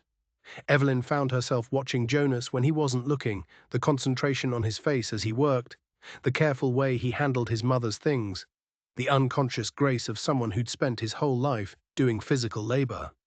He was handsome, she realized with some surprise. Not in the polished, citified way that Daniel had been handsome, but in a rougher, more honest way, like something carved from the prairie itself. On Friday night, Jonas came in from evening chores carrying something wrapped in paper. "I went into town today," he said. "Traded eggs with Mrs. Patterson, like I mentioned." Evelyn's stomach clenched at the name. "I told you I didn't want, I know, but you need more than one dress, and I couldn't stand seeing you wear the same thing every day, like you didn't deserve better." He set the package on the table. "I didn't tell her it was for you specifically, just said I needed fabric." She didn't ask questions.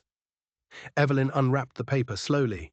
Inside was a length of cotton in a soft green color, like new grass in spring.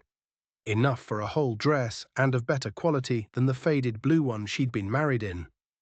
Along with it was thread in matching color and a card of buttons made from real shell. "Jonas, this must have cost eggs, that's all. And before you argue, remember that you've been working just as hard as I have this week. You've earned new clothes." Evelyn ran her fingers over the fabric, her eyes stinging with tears she was too proud to let fall. When was the last time someone had given her something just because they thought she deserved it? Not as payment, not out of obligation, but simply as kindness. "Thank you," she whispered. "I'll start on it tomorrow after we get back from the barn raising. Or you could start on it tonight. I don't mind the quiet while I work." So Evelyn laid out the fabric on the table and began planning her pattern, measuring twice and cutting carefully, while Jonas sat in the rocking chair and worked on a bridle that needed new leather. The lamp burned golden between them, and outside the spring night was full of cricket song and the wind moving through the grass like breathing. "Evelyn," Jonas said suddenly, "can I ask you something personal?" She looked up from her cutting. "You can ask. I might not answer." "Fair enough." He set aside the bridle. "Was there someone back in Lawrence? Someone you cared about?" Evelyn's hand stilled on the fabric. "Why do you ask?" "Because when I mentioned Mrs. Patterson, you looked like I'd struck you. And I've noticed you don't like talking about town or the people there." "I thought maybe." He trailed off, leaving the question unfinished, but hanging in the air between them.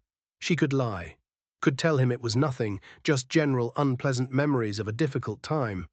But something in his expression, the careful neutrality, the fear of causing pain, made her want to be honest. "There was someone," she admitted quietly, "Daniel Patterson. He courted me for 6 months, said he loved me. Then he married Catherine Morris 3 weeks after telling me I was the only girl for him. Her father owns the bank. My father owed him money." Jonas's jaw tightened. "I see. Do you? Do you see how it felt to realize I wasn't worth choosing when someone richer was available? To know that my value was measured entirely in what I could provide?" The words came out harder than she intended, sharp with old hurt. "At least with you there's honesty. You needed a wife. I needed a home. It's transactional, but it's not a lie. Daniel lied. You made me believe I was loved when really I was just convenient until something better came along." "I'm sorry," Jonas said. "That's a cruel thing to do to anyone." "Yes. Well, I've learned that cruelty often wears a kind face." Evine picked up the scissors again, her hands shaking slightly. "That's why I didn't want fabric from his mother.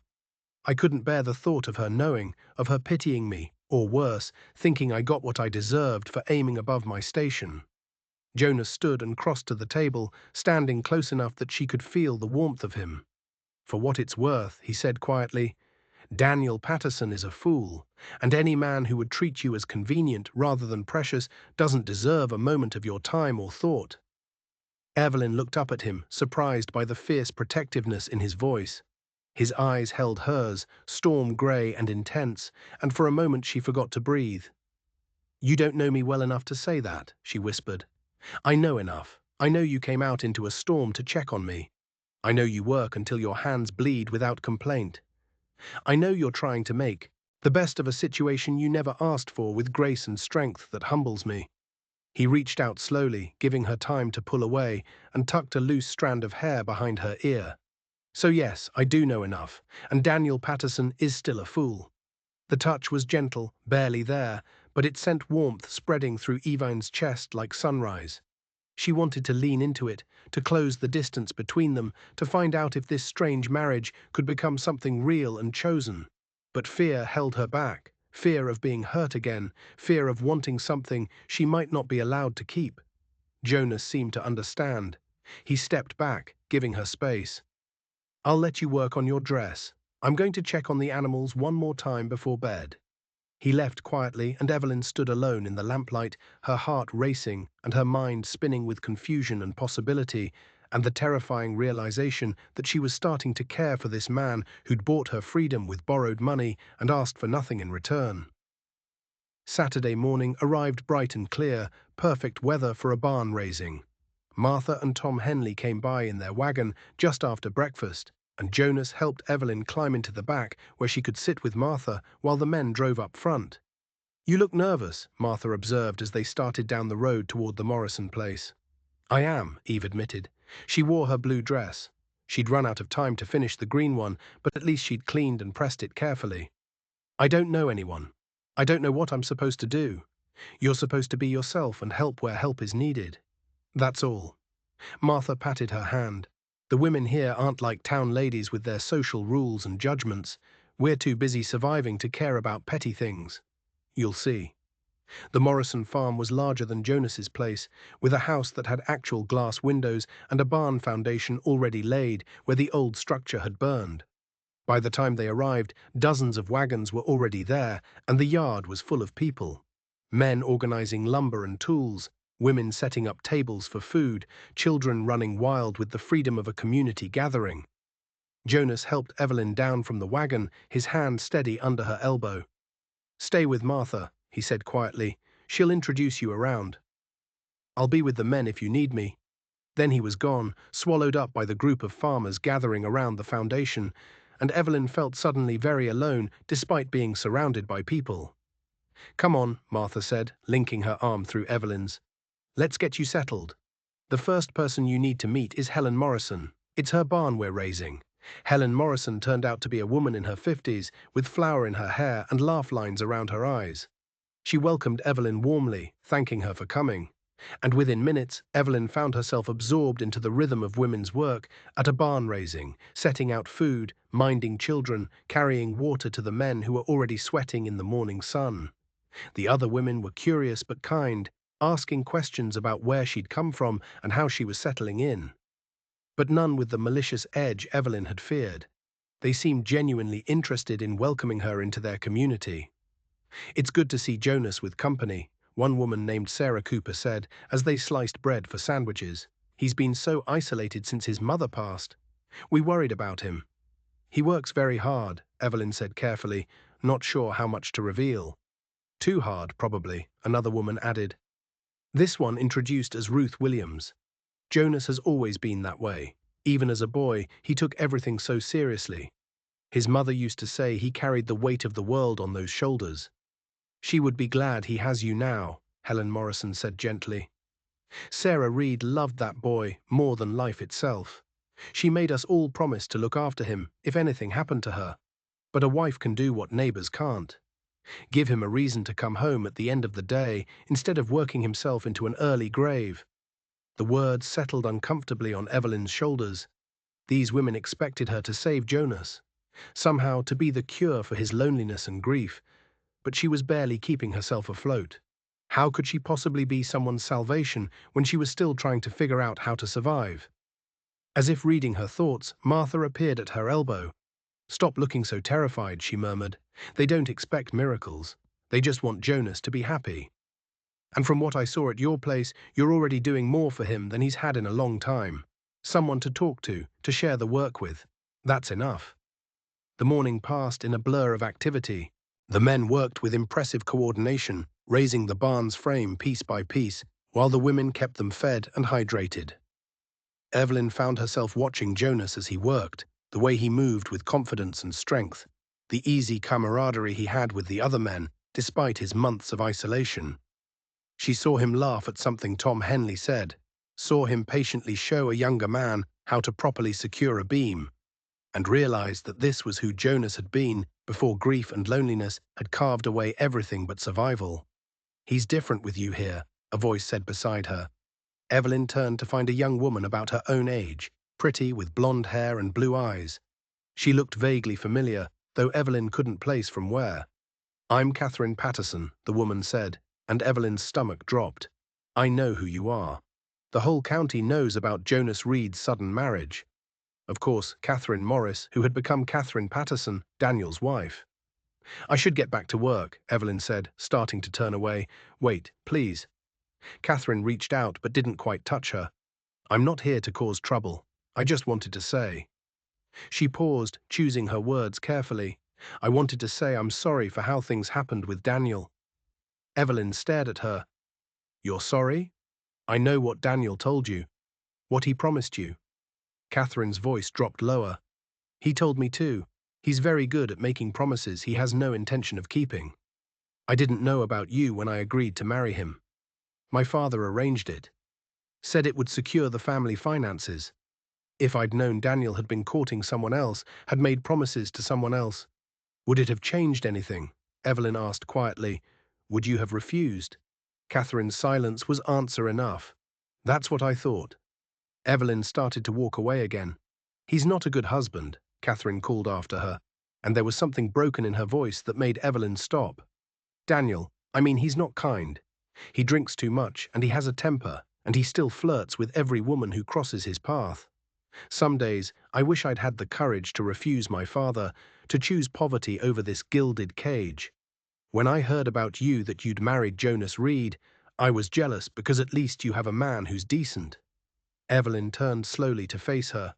Catherine's eyes were bright with unshed tears, her carefully composed expression cracking to reveal the misery underneath.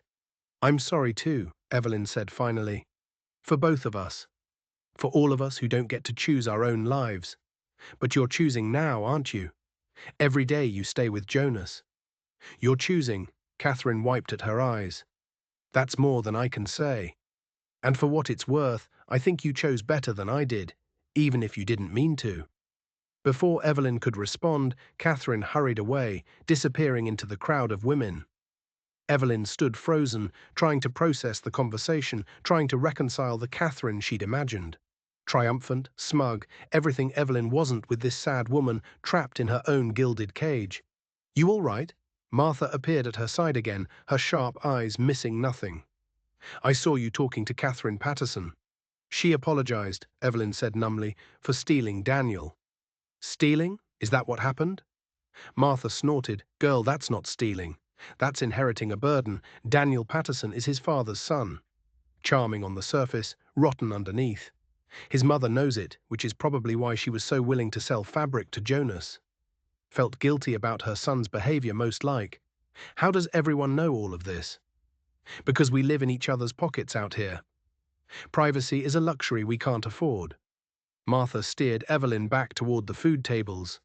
"You can't keep secrets on the prairie, so we all know each other's business. The trick is learning not to judge, because we've all got our own struggles. Catherine Patterson is stuck with a husband who doesn't love her. You got stuck with a marriage you didn't choose. But at least your husband is good to you. That counts for more than you might think." By afternoon, the barn was taking shape. Walls rising, roof beams in place. The men worked with the intensity of people racing daylight, and the women prepared the communal supper that would celebrate the day's work. Evelyn found herself peeling potatoes alongside women who shared stories of their own difficult beginnings, their own arranged marriages or hasty weddings, or compromises made in the name of survival. "I married Tom after knowing him for 2 weeks," Martha said, attacking potatoes with vigorous efficiency. "My parents had died of cholera, and I was 16 with no family and no prospects. Tom was 25 and needed a wife to help with his farm. We made a deal. I'd cook and clean and help with the work. He'd provide a home and never raise a hand to me. Been married 33 years now, and I can honestly say I love that stubborn man more than I ever thought possible." "How did you go from a deal to love?" Elaine asked. Martha smiled. "Time and proximity and choosing kindness even when we didn't feel kind. Love is not just a feeling, girl. It's a decision you make every single day. Some days it's easy. Some days it's the hardest thing you'll ever do. But if you keep choosing it, keep choosing each other. Eventually, the feeling catches up to the decision. As the sun began to set, painting the sky in shades of amber and rose, the barn stood complete, a testament to what a community could build together. The men gathered around it, sweaty and exhausted and proud, while the women brought out the food. Long tables had been set up in the yard, and everyone filled their plates and found places to sit in the grass or on wagon beds, eating and laughing and sharing the satisfaction of work. Well done. Jonas found Evine in the crowd and sat down beside her, close enough that their shoulders touched. You did good today, he said quietly. I saw you helping, talking to people. You fit in better than I thought you would. Better than you thought, or better than you hoped. Evelyn teased gently. He smiled. Both maybe. I was worried you'd feel out of place, that you'd regret coming. I don't regret it. And as she said it, Evelyn realized it was true. Despite the awkwardness and Catherine Patterson's unexpected confession, despite feeling overwhelmed and out of her depth, she didn't regret being here. Didn't regret being part of something larger than her own small struggles. These are good people. They are. They were good to my mother, and they've been good to me even when I didn't deserve it. Jonas looked out at the gathered community, his expression softening. I forgot what this felt like, being part of something, not being alone. Evelyn leaned into him slightly, a small gesture of comfort and connection. You're not alone anymore. He turned to look at her, his eyes searching hers in the fading light. Neither are you. The moment stretched between them, full of possibility, and the tentative beginnings of something neither of them quite knew how to name. Around them, people laughed and ate and celebrated the day's work, but for Evelyn and Jonas, the world had narrowed to just this. The two of them shoulder to shoulder, choosing each other one small moment at a time.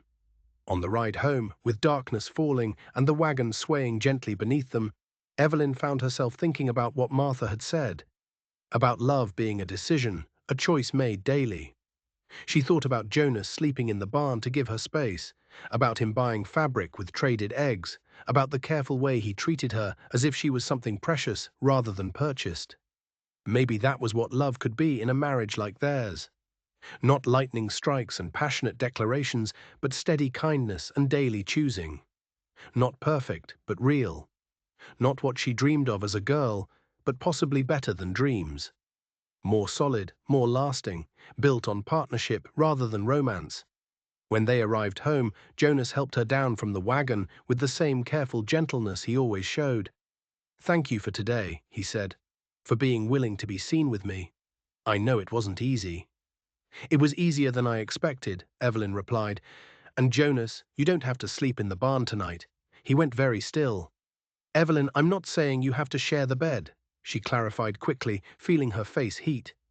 Just that you could sleep inside on the floor if you want, or in the chair, just inside where you're not alone. Jonas looked at her for a long moment, and in the moonlight his eyes were soft. All right, if you're sure. I'm sure. That night, Jonas made a pallet on the floor beside the bed, using blankets and his coat for a pillow. It wasn't comfortable. Evelyn was certain, but he didn't complain. They lay in the darkness, both acutely aware of the other's presence, and talked quietly about the day, about the barn raising and the people they'd met, and the work still to be done on their own farm. Evelyn, Jonas said his sleep was beginning to pull at them both. About what you told me about Daniel Patterson. What about it? I just want you to know that whatever you decide about us, about this marriage, I'll respect it. If you want this to just be a partnership, two people helping each other survive, that's all right. If you want more someday, that would be all right too. And if you decide you want to leave after all, go back to town or start over somewhere else, I'll find a way to make that happen even if it ruins me. Your choice always, just like I promised. Evelyn's throat tightened with emotion. And what do you want, Jonas? You keep talking about my choices, but what about yours? He was quiet for so long she thought he'd fallen asleep. Then, in a voice so low she almost missed it, he said, I want whatever makes you happy, even if it's not me. The selflessness of it broke something open in Evelyn's chest. She rolled onto her side, looking down at him in the darkness. Jonas. Yes, I'm glad it's you. I'm glad it was you who walked into that church. You who brought me here. You who's been patient and kind when you had every right not to be. I don't know what this will become, But I'm glad it's with you." She could see the gleam of his eyes and the moonlight coming through the window, could see the way his throat worked as he swallowed hard. "I'm glad too," he whispered, "gladder than I have words for." Evelyn settled back into the bed, but she let her hand drop over the edge, dangling down toward where Jonas lay. After a moment's hesitation, she felt his fingers brush against hers. The lightest touch, barely contact at all, but enough. Enough to say they were in this together. Enough to say that loneliness at least was something they didn't have to face anymore. Outside, the prairie night sang its usual songs, wind and crickets, and the distant howl of coyotes. But inside the small house that was slowly becoming a home, two people who'd been strangers only days before fell asleep holding hands across the space between bed and floor, choosing each other in the smallest, most profound way possible. And in the morning, when sunlight streamed through the newly repaired shutter, they would wake and choose each other again. The weeks that followed the barn raising brought a subtle shift to the rhythm of their days, like a key turning in a lock that had been stuck for too long. Jonas still rose before dawn, still worked until his muscles screamed and his hands bled. But now he came home to a house where lamplight burned in the window and the smell of supper cooking greeted him at the door. Evelyn still felt the weight of her stolen future pressing on her shoulders, still woke some mornings with tears on her face from dreams of the life she'd lost. But now she had purpose beyond mere survival. She had someone who needed her, and somehow that made all the difference. Jonas no longer slept in the barn. He made his pallet on the floor each night, and Evelyn would lie in the bed above him, and they would talk in the darkness about everything and nothing until sleep claimed them both. Sometimes their hands found each other across the space between them. Sometimes they fell asleep with fingers intertwined, that small connection anchoring them both through the lonely prairie night. The green fabric became a dress. And then Evelyn made herself another from material Martha brought by, along with news and gossip from neighboring farms. She learned to bake bread that didn't come out hard as stone, to churn butter until her arms ached, to recognize the difference between a hen that was laying well and one that was just eating feed without producing. The work was endless and exhausting, but it was also strangely satisfying. Each skill mastered was a small victory over the helplessness that had defined her old life. One morning in early June, Evelyn woke to find Jonas already dressed and standing by the window. His expression troubled. The quality of light was strange, greenish and heavy. The air so still it felt like the world was holding its breath. "What's wrong?" she asked, sitting up. "Storm coming. A bad one." Jonas's voice was tense. "The sky has that look to it. We need to prepare." Evelyn dressed quickly and followed him outside. The morning was unnaturally quiet. No birds singing, no wind moving through the grass, just an oppressive silence that made the hair on her arm stand up. The sky to the west was dark, almost black, with clouds that roiled and churned like a living thing. "What do we do?" Elaine asked, fighting down the fear rising in her chest. "We secure everything we can and hope for the best." Jonas was already moving, his actions quick and efficient. "Get the chickens into the coop and latch it tight. I'll bring the cow into the barn and check that everything's tied down. If this turns into a tornado, we'll need to get to the root cellar." They worked frantically as the storm approached, moving with desperate urgency while the strange green light intensified and the first rumbles of thunder rolled across the prairie like cannon fire. Evine had never seen anything like it. The sheer scale of the storm, the way it seemed to swallow the sky whole. In town, storms had meant staying inside, maybe losing a few shingles. Out here on the open prairie, exposed and vulnerable, a storm meant potential devastation. The wind hit first, sudden and vicious, nearly knocking Evelyn off her feet as she ran from the chicken coop. Jonas caught her, steadying her with strong hands. "Inside," he shouted over the rising howl. "Get inside now." They made it into the house just as the rain began. Not a gentle patter, but a violent assault. Dropped so large and hard, they stung like thrown pebbles. Jonas slammed the door shut and immediately began checking the windows, making sure they were latched tight. "Will the house hold?" Evelyn had to yell to be heard over the storm's fury. "It's held through worse, but if I tell you to get to the root cellar, you don't hesitate. You go immediately." Understand? She nodded, her heart pounding. Through the window she could see the world turning grey and terrible. The rain so thick it was like looking through a waterfall. Lightning flashed bright enough to hurt, and the thunder that followed was so loud it rattled dishes on the shelves. Jonas moved to stand beside her, his presence solid and reassuring. "I won't let anything happen to you," he said quietly, though whether he was making a promise to her or to himself, Evelyn couldn't tell. The storm raged for what felt like hours, but was probably less than one. The house shook and groaned, but held firm, Sarah Reed's careful construction proving its worth. Water found the leak in the roof again, pouring in faster than the pot could catch it. But Jonas just pushed the furniture away from the stream and let it pull on the floor. Wood could be dried, lives couldn't be replaced. And then, as suddenly as it had begun, the storm passed. The rain slowed to a drizzle. The wind died to a whisper, and weak sunlight broke through the thinning clouds. Jonas opened the door cautiously, and they stepped out into a world transformed. The vegetable garden was flattened again, worse than before. Half the fence around it had been torn away completely. The posts ripped from the ground and scattered across the yard like matchsticks.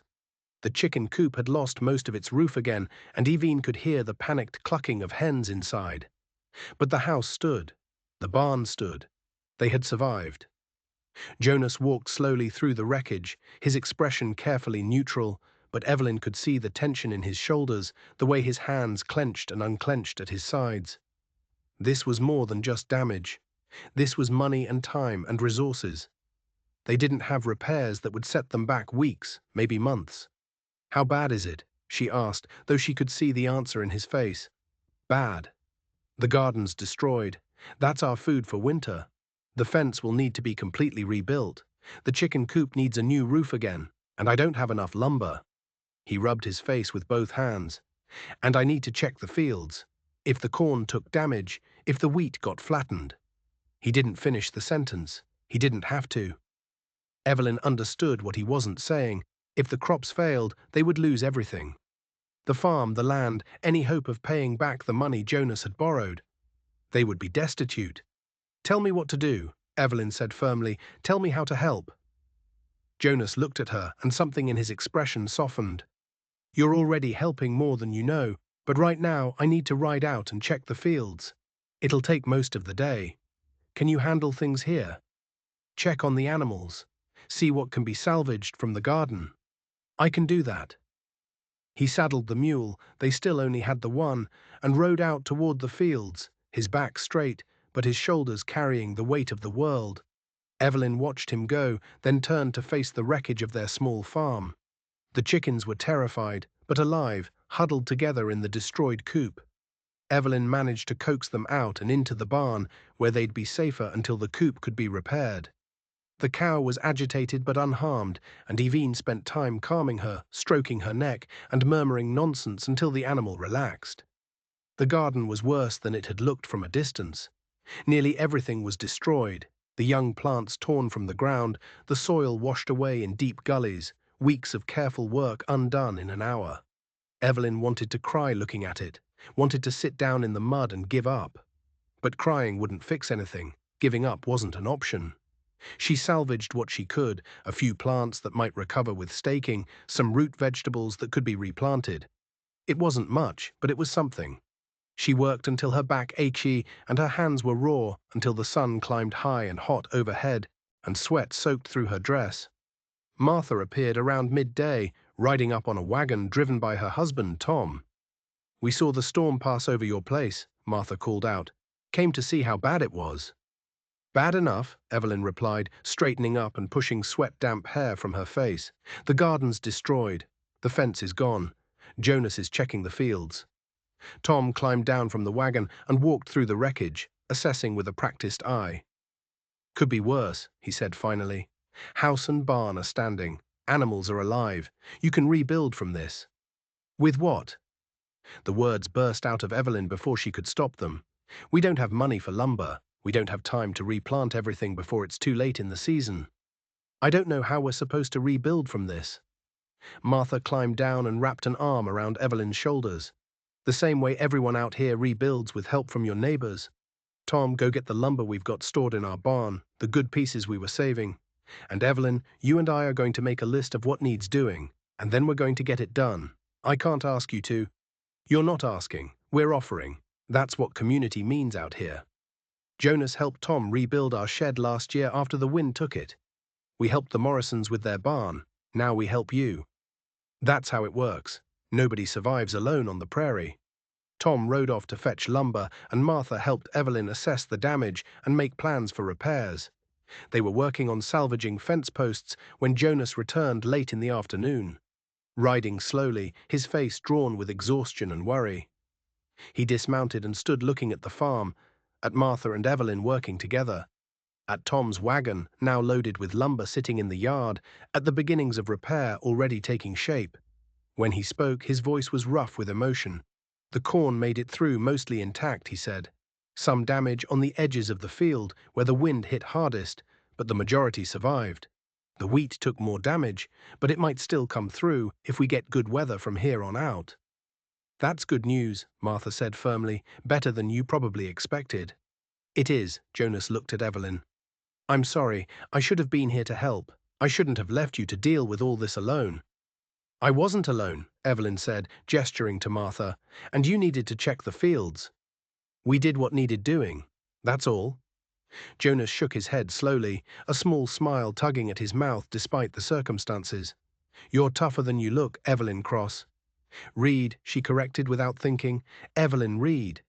The words hung in the air between them, significant in a way neither of them had quite expected. It was the first time Evelyn had claimed Jonas's name as her own. The first time she had acknowledged out loud that this marriage, this strange partnership, was real in more than just legal terms. Jonas's eyes softened, and he looked at her like he was seeing something precious he'd been afraid to hope for. Evelyn Reed, he repeated quietly. I like the sound of that. Over the next week, the farm slowly came back to life. Tom Henley and several other men from the community came by to help rebuild the fence and repair the chicken coop. The women brought seeds and starter plants from their own gardens to help replant. It was an education in what community meant on the frontier. Not just neighborliness, but survival. The understanding that today's help would be repaid someday when the roles were reversed and another farm faced disaster. Evelyn worked alongside everyone, learning and helping and slowly earning her place among these people who'd been strangers just weeks ago. She learned to drive fence posts and mend chicken wire to transplant seedlings and build up raised beds that would resist the next storm's erosion. Her hands developed calluses and her arms grew stronger, and she fell into bed each night so exhausted she barely had energy to talk to Jonas before sleep claimed her. But she made the effort anyway because those nighttime conversations had become precious to them both. A time when they could shed the day's burdens and just be two people learning each other's hearts.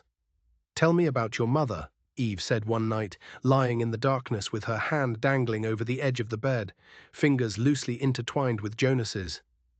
What do you want to know? Everything, anything. What she was like, what she loved, what she dreamed about. Jonas was quiet for a moment, gathering his thoughts. She loved music. She had a beautiful voice, used to sing while she worked.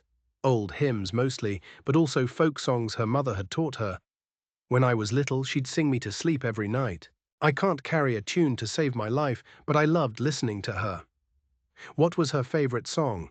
Amazing Grace. She said it reminded her that no matter how hard life got, there was always hope for redemption, always a chance to start over. He paused. She would have liked you, Evelyn. She would have been glad I wasn't alone anymore. I wish I could have met her. So do I. She would have taught you things, shown you how to make her remedies and her preserves. She knew every useful plant on the prairie, every herb that could help, and everyone that could harm. People used to come from miles around when someone was sick, because Sarah Reed could cure things the doctors couldn't. Do you remember any of it? What she taught you? Some. Not as much as I should. I was always more interested in the farming side of things, the crops and the animals. I wish now I'd paid more attention when she tried to teach me about her medicines. Evelyn squeezed his hand gently. Tell me what you do remember. I'll write it down. Help you preserve it. That way, her knowledge doesn't die with her. Jonas's fingers tightened around hers, and in the darkness, she heard him take a shaky breath. You do that? Of course. She was important to you, so she's important to me. Thank you, he whispered. That means more than I can say. So Jonas began sharing what he remembered of his mother's knowledge, and Evelyn wrote it down in the margins of an old ledger book. Recipes for puses and tinctures, notes about which plants bloomed when and what they could be used for, the accumulated wisdom of a frontier healer preserved in careful handwriting. It became their project, something they worked on together in the evenings, and in the process of preserving Sarah Reed's legacy, they were building something of their own.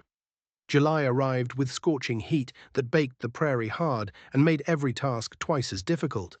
The corn grew tall and green, drinking up what rain came and stretching toward the pitiless sun. The garden they'd replanted struggled, but survived, producing enough to give them hope for the winter ahead. Evelyn learned to work in the early morning and late evening, resting during the worst heat of the day, and her skin tanned despite her efforts to avoid it. You're turning into a proper farm wife, Martha observed one day when she stopped by with fresh eggs from her own chickens. Your hands tell the story. Evelyn looked down at her hands, calloused and rough now, nails broken short, nothing like the soft, useless hands she'd had in Lawrence. I barely recognize myself anymore, she admitted. Is that good or bad? I don't know yet. Different, certainly. Martha settled into a chair at the kitchen table, accepting the cup of water Evelyn offered. Can I tell you something? When I first heard about you and Jonas, I thought it was a terrible idea. A town girl married to a struggling farmer out of desperation. I gave it 6 months before you ran back to civilization. What changed your mind? You did. The way you've worked to make this place a home. The way you look at Jonas when you think nobody's watching. The way he looks at you. Martha smiled. That boy was dying inside before you came. Oh, he'd have kept going. Jonas is too stubborn to quit, but he was dying by inches. Loneliness eating him alive. You brought him back to life. I don't know if I've done that much. You don't see what I see. You don't see how he smiles now.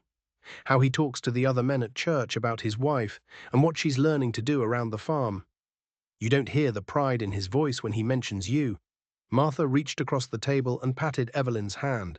Whatever this started as, it's becoming something real. Don't be afraid of that. After Martha left, Evelyn stood at the window watching Jonas work in the distance and let herself really think about what the older woman had said. Was it becoming something real? And more importantly, was she ready for that? She thought about the way her heart lifted when she heard Jonas's footsteps on the porch at the end of each day. About the way she'd started leaving small comforts for him, fresh water by his pallet, his shirt mended without being asked, biscuits saved from breakfast because she knew he liked them. About the way she'd catch herself watching him work, admiring the strength in his arms and the concentration on his face. And she thought about the way he treated her with unfailing kindness and patience, with respect for her opinions and gratitude for her help, with careful touches that asked permission rather than demanding access. He'd kept every promise he'd made to her, honored every boundary she'd set. And slowly, so slowly, she'd barely noticed it happening. Those boundaries had started to feel less like protection and more like barriers keeping them apart. That evening, as they sat together after supper, Evelyn made a decision. Jonas, she said, her heart pounding, you don't have to sleep on the floor anymore. He went very still, his hands frozen on the harness he'd been mending. Evelyn, I'm not saying... She took a breath, steadying herself. I'm not saying we have to do anything, just that the floor is uncomfortable and the bed is big enough for 2 people, and we're married. We should be able to share a bed without it meaning anything more than practicality. Jonas set down the harness carefully, his expression unreadable. Are you sure? I don't want you to feel pressured. I'm sure. You've slept on that hard floor for weeks now. It's ridiculous. We're both adults. We can share a bed without, she trailed off, feeling her face heat. All right, Jonas said quietly, if you're certain. But Evine, I need you to know, I'm not expecting anything. Not now, not ever, unless you want it to. This changes nothing except where I sleep. That night they lay side by side in Sarah Reed's bed, careful not to touch, both acutely aware of the other's presence in a way that made sleep seem impossible. The bed felt smaller than it had when Evelyn slept alone, the space between them charged with unspoken possibility. "Jonas," Evelyn whispered into the darkness. "Yes. Thank you for being patient with me, for not pushing. You don't have to thank me for basic decency, don't I? Most men wouldn't." She stopped, thinking about Daniel and his empty promises, about her father and his casual cruelty in selling her future. "Most men wouldn't have been as kind as you've been." Jonas rolled onto his side, and she could feel him looking at her, even though she couldn't see his face in the dark. "Then most men are fools. Evelyn, you're the best thing that's happened to me in years. You think I'd risk losing you by being impatient or demanding? You think I'd throw away this chance at building something good just to satisfy temporary wants? What do you want, Jonas?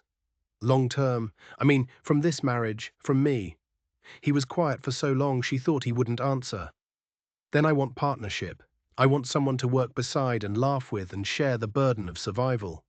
I want to build something that outlasts us both. A farm that thrives. Maybe children someday if you want them. A life that means something. And I want," he paused, choosing his words carefully, "I want you to be happy here. To choose this life not because you have to, but because you want to. That's what I want most of all." Evelyn's throat tightened with emotion. "And if I wanted more than partnership, if I wanted, then I'd thank God every day for being luckier than I deserve," Jonas said softly. "But only when you're ready. Only when it's real for you too. Not just gratitude or obligation." Evelyn rolled onto her side, facing him in the darkness. The space between them felt like both a chasm and a hair's breadth.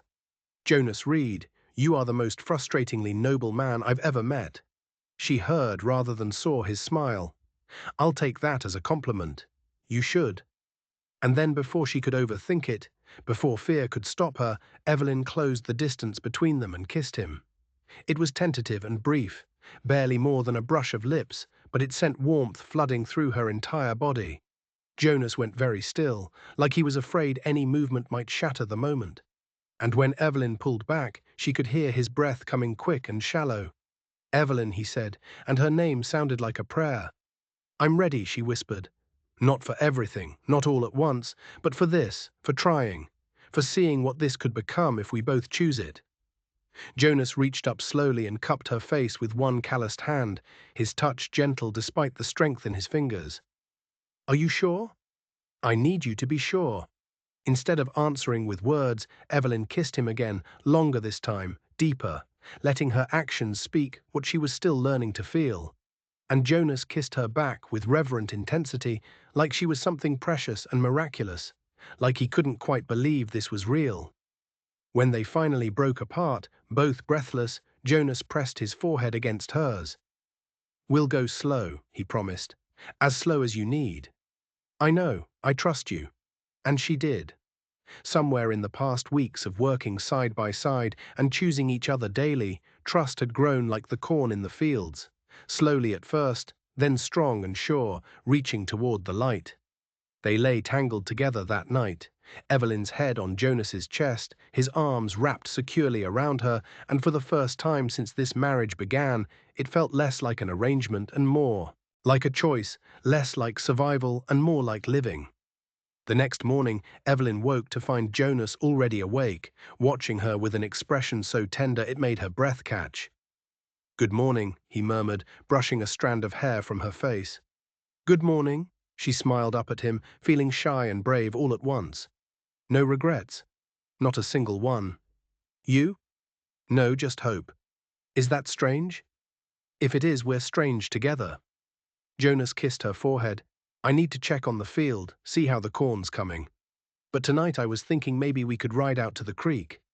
It's beautiful at sunset, and it's been so hot. A swim might be nice. I'd like that." The day passed in its usual rhythm of work and heat, but there was a new lightness to it, a sense of possibility that hadn't been there before. Evelyn caught herself humming while she worked, her mother's old songs, the ones she'd thought she'd forgotten. The house felt less like a cage and more like a home she was actively building rather than just inhabiting. True to his word, Jonas came to find her as the sun began its descent toward the horizon. They walked together across the prairie toward the creek that ran along the eastern edge of the property, following a path worn smooth by Jonas's countless trips for water. The evening air was cooler but still warm, and the grass was tall and golden on either side of them. The creek was indeed beautiful, a ribbon of clear water cutting through the prairie, lined with cottonwood trees that provided precious shade. Jonas had been right about it being a good place to swim. He'd brought towels and even a blanket to sit on, planning ahead in a way that made Evelyn's heart warm. They swam in the shallows, the water cool and clean, washing away the day's sweat and dust. Evelyn hadn't been swimming since she was a child, and she laughed with surprised delight at how good it felt, how free. Jonas swam with easy confidence, obviously familiar with this place, and he showed her where the water was deepest and where the current was strongest. Afterward, they sat on the blanket in the fading light, letting the warm air dry them, and watched the sun paint the sky in shades of fire. Jonas's arm was around her shoulders, and Evelyn leaned into him, content in a way she hadn't been since childhood. "I used to come here when things got hard," Jonas said quietly. "After my father died, after my mother got sick. This place always made me feel less alone. Thank you for sharing it with me. I want to share everything with you. The good places and the hard work and the uncertain future. All of it." He turned to look at her. "Evelyn, I know this isn't what you would have chosen if circumstances had been different, but I'm choosing you now freely because you're exactly who I want beside me for whatever comes next." Evelyn felt tears prick her eyes, not from sadness, but from the overwhelming rightness of this moment. This man, this improbable life they were building together from broken pieces. "I'm choosing you too," she whispered. "Not because I have to, because I want to."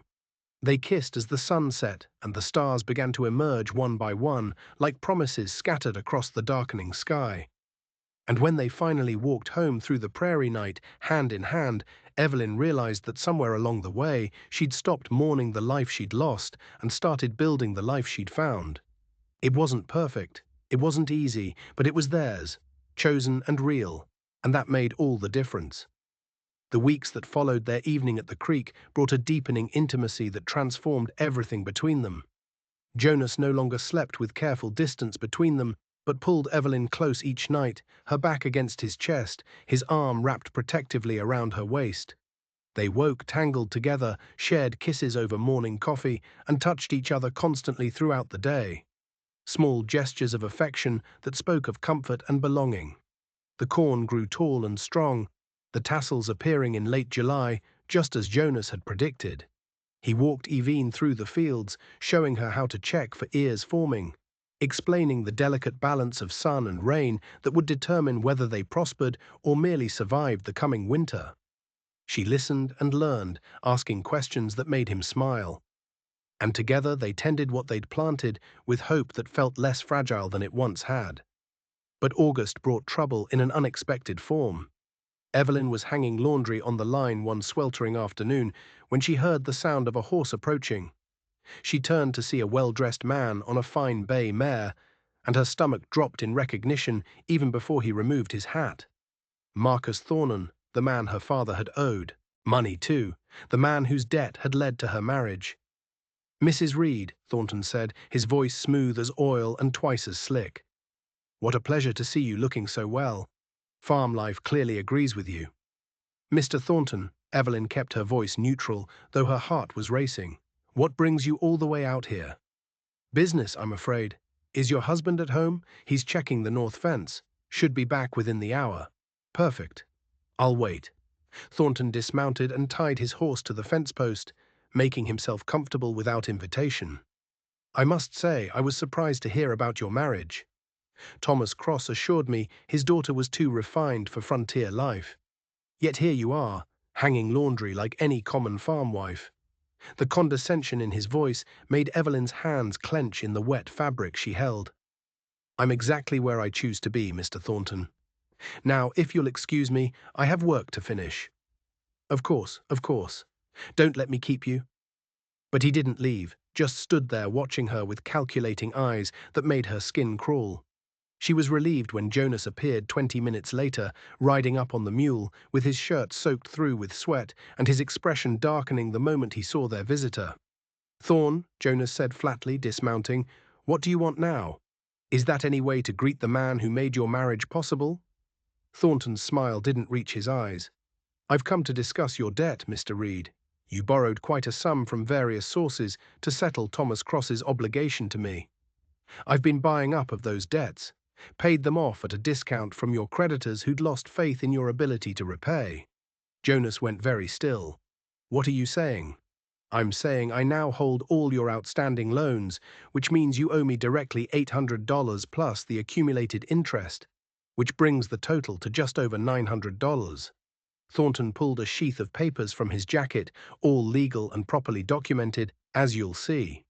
Evelyn moved to stand beside Jonas, her hand finding his. His fingers were ice cold despite the heat. "The original terms gave me 5 years to repay," Jonas said carefully. "The original terms, yes, but as the new holder of the debt, I'm within my rights to call it in early if I have reason to believe you can't pay." And looking at this place, Thornton gestured dismissively at the modest farm. "I have serious doubts about your solvency. The corn's coming in strong. The harvest will cover what I owe with some to spare, perhaps. Or perhaps a hailstorm destroys it all next week, or drought withers it, or any of 1,000 disasters that befall farmers every year." Thornton's expression hardened. "I want my money, Reed, and I want it by the end of September, 2 months. That gives you time to harvest and sell. If you can't pay, I'll foreclose and take the land." "You can't do that," Evelyn said, her voice shaking with fury. "That's not enough time. I can and I will. It's all perfectly legal." Thornton mounted his horse, looking down at them with barely concealed contempt. 2 months read. "Don't disappoint me." He rode away, leaving a cloud of dust and devastation in his wake. Jonas stood frozen, the papers clutched in his white-knuckled hands.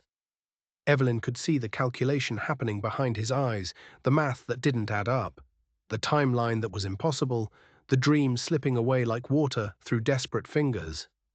"How much will the harvest bring?" she asked quietly. "If everything goes perfectly, maybe $600 after I set aside seed for next year and feed for the animals. That leaves us $300 short, and there's no way to make up that difference in 2 months." Jonas's voice was hollow, defeated. "He's going to take the farm, Evelyn. Everything my parents built, everything we've worked for, he's going to take it all. Then we fight. We find a way. There is no way. I've already borrowed from everyone who'd lend to me. The bank won't give me more credit. I don't have anything left to sell except the land itself. And if I sell land, I won't have enough to farm successfully anyway." He turned to look at her, and the pain in his eyes was devastating. "I'm so sorry. I brought you here, made you build a life here, and now I'm going to lose it all." "Stop." Evelyn grabbed his face in both hands, forcing him to meet her eyes. "Stop apologizing for things that aren't your fault. Thornton is a predator who saw an opportunity to steal land from a struggling farmer. This isn't on you, but you'll lose everything too. The home you've been building, the community you found. I'll still have you. That's what matters." And as she said it, Evelyn realized it was completely true. Somewhere in these past months, Jonas had become more important to her than security or stability or any of the things she'd thought she needed. "We'll figure this out together." Jonas pulled her into his arms, holding her so tightly it almost hurt. "I don't deserve you," he whispered against her hair. "Good thing you're stuck with me anyway." That evening they sat at the kitchen table, surrounded by papers and calculations, trying to find a solution that didn't exist. No matter how they added the numbers, they came up short. Even if the harvest exceeded expectations, even if they sold everything that wasn't essential to survival, they couldn't raise $900 in 2 months. "There has to be something we're missing," Evelyn insisted, going over the figures for the dozenth time. "Some option we haven't considered." "There isn't. I've been over this 100 times since Thornton left." Jonas rubbed his face wearily. "We're trapped, and he knows it." A knock at the door interrupted them. Jonas opened it to find Tom and Martha Henley standing on the porch, along with Helen Morrison and her husband Charles. "We heard," Martha said without preamble. "News travels fast. Thornton stopped at Patterson's store in town, bragging about how he was going to own the Reed place by October. "Come to gloat?" Jonas asked bitterly. "Come to help, you stubborn fool," Tom replied. "You think you're the only one Thornton's tried to destroy. He's been buying up debts and foreclosing on farms for years, stealing land from people who can't fight back. We're tired of watching it happen." They filed into the small house, and Martha set a ledger book on the table. "We took up a collection. Every family in the community who could spare anything contributed. It's not much, maybe $150 total, but it's something." Jonas stared at the ledger, his throat working. "I can't accept this. You all need that money for your own families." "And we'll all need neighbors when the next disaster hits," Charles Morrison said firmly. "That's how community works, Jonas. We pull our resources, we help each other survive. You've helped plenty of us in the past. Now, let us help you." "It's still not enough," Evelyn said quietly, though her heart was full at this display of generosity. "We'd still be $700 short." "We know. That's why we came up with another idea." Martha looked between Jonas and Evine. "What if we all bought shares in your harvest? You sell us a portion of your corn and wheat now at a guaranteed price, and we pay you in advance. It's a risk for us. If the harvest fails, we lose our money, but if it succeeds, we all benefit." Jonas shook his head slowly. "That's insane. You'd be gambling your own security on my crops." "No more than you gambled on Evelyn," Tom said, "and that seems to have worked out well enough." "We've already discussed it among ourselves," Helen added. "We can raise another $400 this way. That gets you to $550. You'd only need $350 more." The number was still impossibly large, but it was smaller than before. For the first time since Thornton's visit, Evelyn felt a flicker of hope. "Where would we get the rest?" she asked. The room fell silent. No one had an answer. Finally, Jonah spoke. "I could sell the cow and the chickens. That might bring in $50 or maybe $60 if I'm lucky." "You need the cow for milk," Martha protested, "and the chickens for eggs. You can't survive winter without them." "We can't survive winter without the farm," Jonas countered. "But you're right. Even with that, we'd still be nearly 300 short." Evelyn's mind raced, turning over possibilities, discarding them one by one. Then an idea struck her, so obvious she couldn't believe she hadn't thought of it immediately. "My parents," she said, "they owe me this. My father sold me to pay his debts. The least he can do is help save the life he forced me into." Jonas looked at her sharply. "Evelyn, no, I won't have you begging your father for money after what he did to you. I'm not begging. I'm demanding what's owed." Evelyn stood, her jaw set with determination. "He destroyed my future for his convenience. He can sacrifice some of his comfort for mine. If he's managed to rebuild any kind of life in Lawrence, he can contribute to saving ours. And if he refuses, then I'll know exactly what I'm worth to him, and I'll never waste another thought on him again." She turned to Martha. "Can someone drive me to town tomorrow? I need to visit my parents." Martha nodded. "Tom can take you and I'm coming with you. Your father's going to answer for what he did one way or another." After their neighbors left, full of promises to spread word of their plan and gather more support, Jonas and Evelyn stood alone in the quiet house. Jonas pulled her close, resting his chin on top of her head. "You don't have to do this," he said quietly. "I know seeing your parents will be painful. Pain is temporary. Losing this farm, losing what we've built here, that would be permanent." Evelyn pulled back to look at him. "Besides, I'm stronger now than I was when they sent me away. They don't have power over me anymore. When did you become so fierce?" "When I married a poor farmer who taught me that survival isn't about comfort, it's about choosing what matters and fighting for it." She kissed him softly. "You matter, Jonas Reed. This life we're building matters, and I'm not letting Thornton or my father or anyone else take it from us." The next morning, Tom Henley arrived with his wagon, and Martha climbed up beside him with grim determination on her face. Evelyn wore her green dress, the one Jonas had bought her with traded eggs, and carried herself with a confidence she'd learned from months of hard work and harder choices. The ride to Lawrence felt both endless and too short. Evelyn's stomach churned with anxiety and anger as familiar landmarks appeared. The church where she'd been married, the general store, the boarding house where her parents had sent her away to save themselves. Tom pulled the wagon to a stop outside the boarding house, and Evelyn took a deep breath before climbing down. "We'll wait here," Martha said, "but if you need us, you just call out." Evelyn nodded and walked to the door, her heart pounding. She knocked firmly, and after a moment her mother answered. Margaret Cross looked older than Evelyn remembered, more worn, but she was dressed well enough, better than she'd been wearing the day of the wedding. "Evelyn," her mother's hand flew to her chest. "What are you doing here? Is something wrong?" "I need to speak with father." "Is he here?" Yes, he's inside." "But darling, you look so different." So she trailed off, taking in Evelyn's sun-rowned skin and work-roughened hands. "I look like someone who works for a living. May I come in?" Her mother stepped aside, and Evelyn entered the boarding house. It was the same place, but they'd moved to a different room, larger, with actual furniture instead of the sparse basics they'd had before. Someone had been spending money. Her father sat at a table playing cards by himself, and he looked up when Evelyn entered. His eyes widened in shock. "Evie, what are you? How did I need to talk to you about money?" Evelyn said, cutting straight to the point. "Both of you sit down." Something in her voice made them obey. Evelyn remained standing, looking down at her parents with a mixture of anger and bitter understanding. "The man you sold me to, Jonas Reed, is about to lose his farm because of the debt he took on to pay for me," she began. "Marcus Thornton bought up all Jonas's loans and is calling them in early, demanding $900 in 2 months, or he forecloses. We're trying to raise the money and we're close, but we're still $300 short." Her father's face went pale. "Evelyn, we don't have that kind of money. Don't lie to me, father. I can see you've improved your circumstances. This room costs more than the one you had before. Mother's wearing a new dress. You've clearly found some way to make money since you sold your daughter."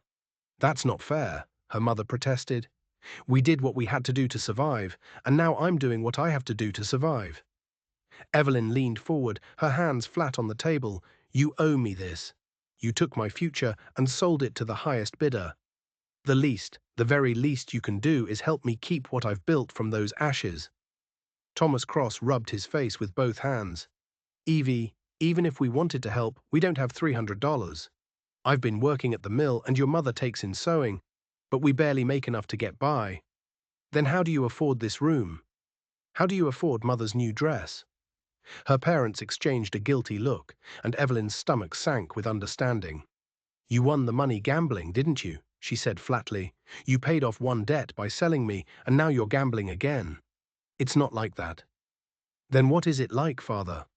Tell me. Explain to me how you're living comfortably while I work myself to exhaustion every day just to keep food on the table. Explain why your comfort matters more than my survival."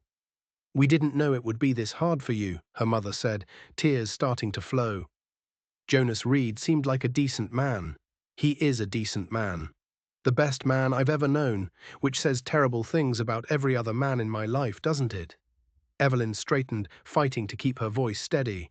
"He's kind and hard-working and honorable in ways you clearly don't understand. And he's about to lose everything because he borrowed money to buy me from you. So I'm asking, no, I'm demanding that you help. Sell your furniture, take out a loan, win at gambling if that's what you do now. I don't care how you get the money, just get it." Her father stood, his face flushed with anger. "You can't come in here and demand money from us. We're your parents. You stopped being my parents the day you sold me." Evelyn shot back. "Parents protect their children. They sacrifice for them. They don't auction them off to pay gambling debts. So no, you don't get to claim that relationship now when it's convenient for you." The silence that followed was terrible and absolute. Finally, Thomas Cross sat back down heavily. "I have some money," he admitted quietly. "Not 300, but maybe 150. I've been saving it, planning to." He trailed off, unable to meet Evelyn's eyes. "Planning to what?" "Gamble it away. Drink it away." Evelyn's voice was sharp as broken glass. "Give it to me. It's the least you owe me." "Thomas, we need that money," her mother protested. "We need our daughter's forgiveness more," he replied. He stood and went to a lockbox on the shelf, pulling out a stack of bills and counting them slowly. "It's 160 thrales. It's everything I have." He held out the money, and Evelyn took it with shaking hands. It wasn't enough. They'd still be over 100 short, but it was something. It was more than she'd expected, honestly. "Thank you," she said quietly. "This helps." "Will it be enough?" her mother asked. "To save the farm?" "I don't know, but it's more than you've ever given me before." Evelyn tucked the money into her pocket and headed for the door. She paused with her hand on the knob and looked back at her parents. These people who'd shaped her childhood and destroyed her adolescence, who'd given her life and then sold her future. "If we lose the farm, if Thornton takes everything, Jonas and I will survive," she said. "We'll start over somewhere else, build something new. We're strong enough for that now. But you, I don't know if you'll ever be strong enough to live with what you did. I hope for your sake that you figure out how." She left without waiting for a response, walking out into the bright Kansas sunshine where Martha and Tom waited with the wagon. "Well?" Martha asked. 160 throws. Evelyn climbed up onto the wagon seat. "It's not enough, but it's something." "Then we keep fighting," Tom said, snapping the reins. "There's still time." On the ride back to the farm, Evelyn counted and recounted the money as if doing so might make more appear. Combined with what they had already raised, they now had over $700. They needed $900. They were so close, and yet the gap might as well have been a canyon. When they arrived at the farm, they found Jonas in the fields with several other men from the community. He saw the wagon and came running, his face desperate with hope. "Well," he called out, "did they help?" Evine held up the money. 163. My father gave me everything he had."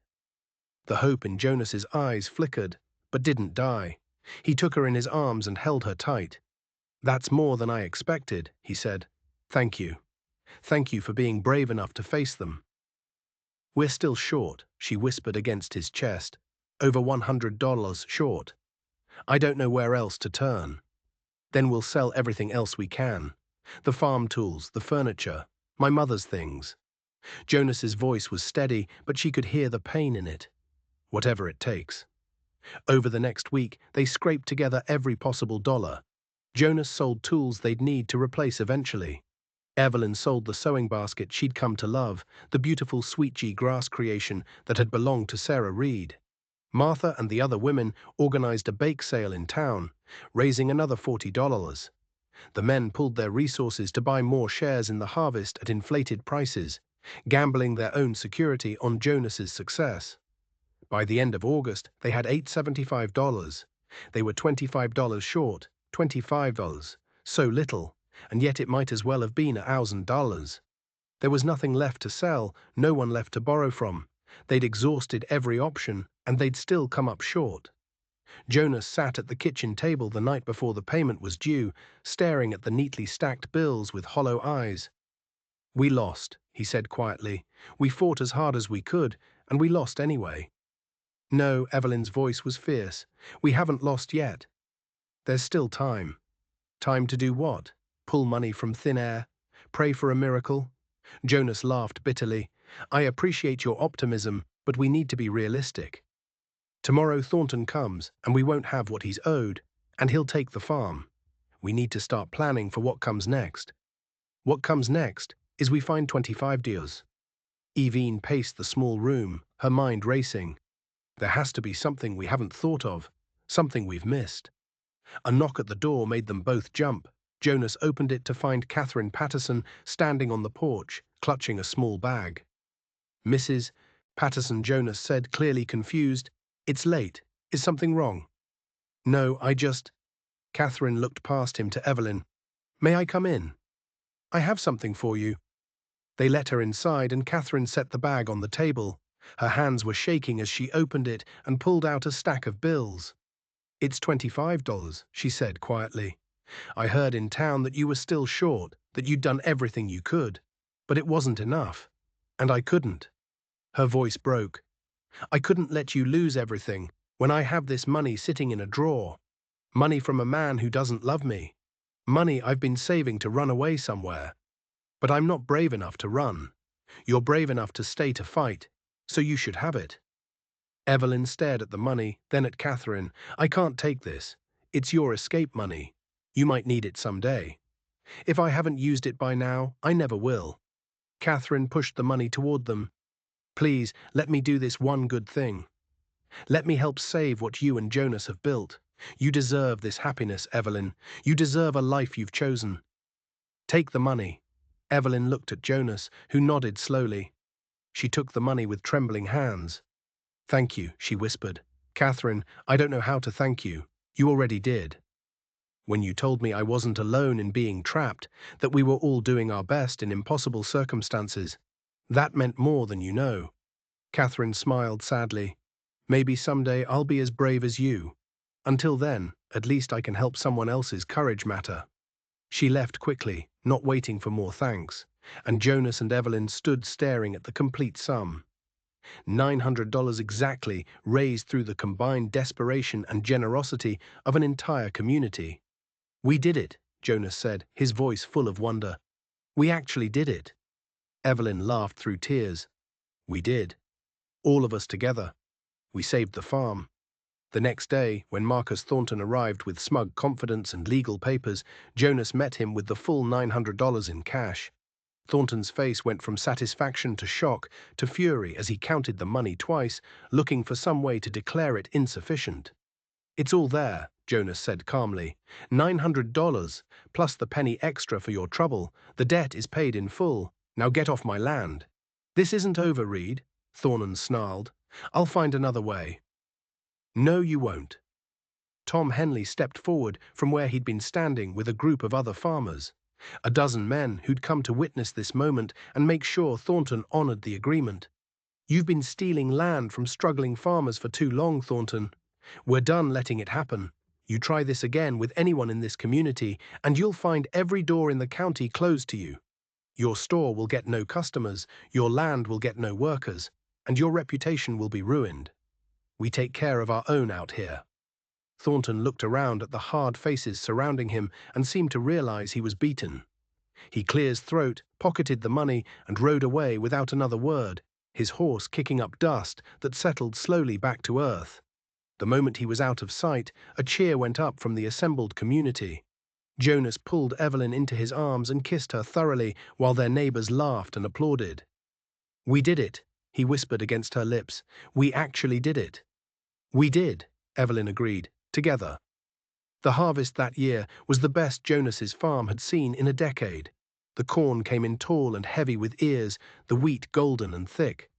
Jonas and Evelyn worked side by side from dawn to dusk, bringing in the crops that would feed them through winter and repay their debts to the community. The work was backbreaking and endless, but they did it with grateful hearts and strong hands.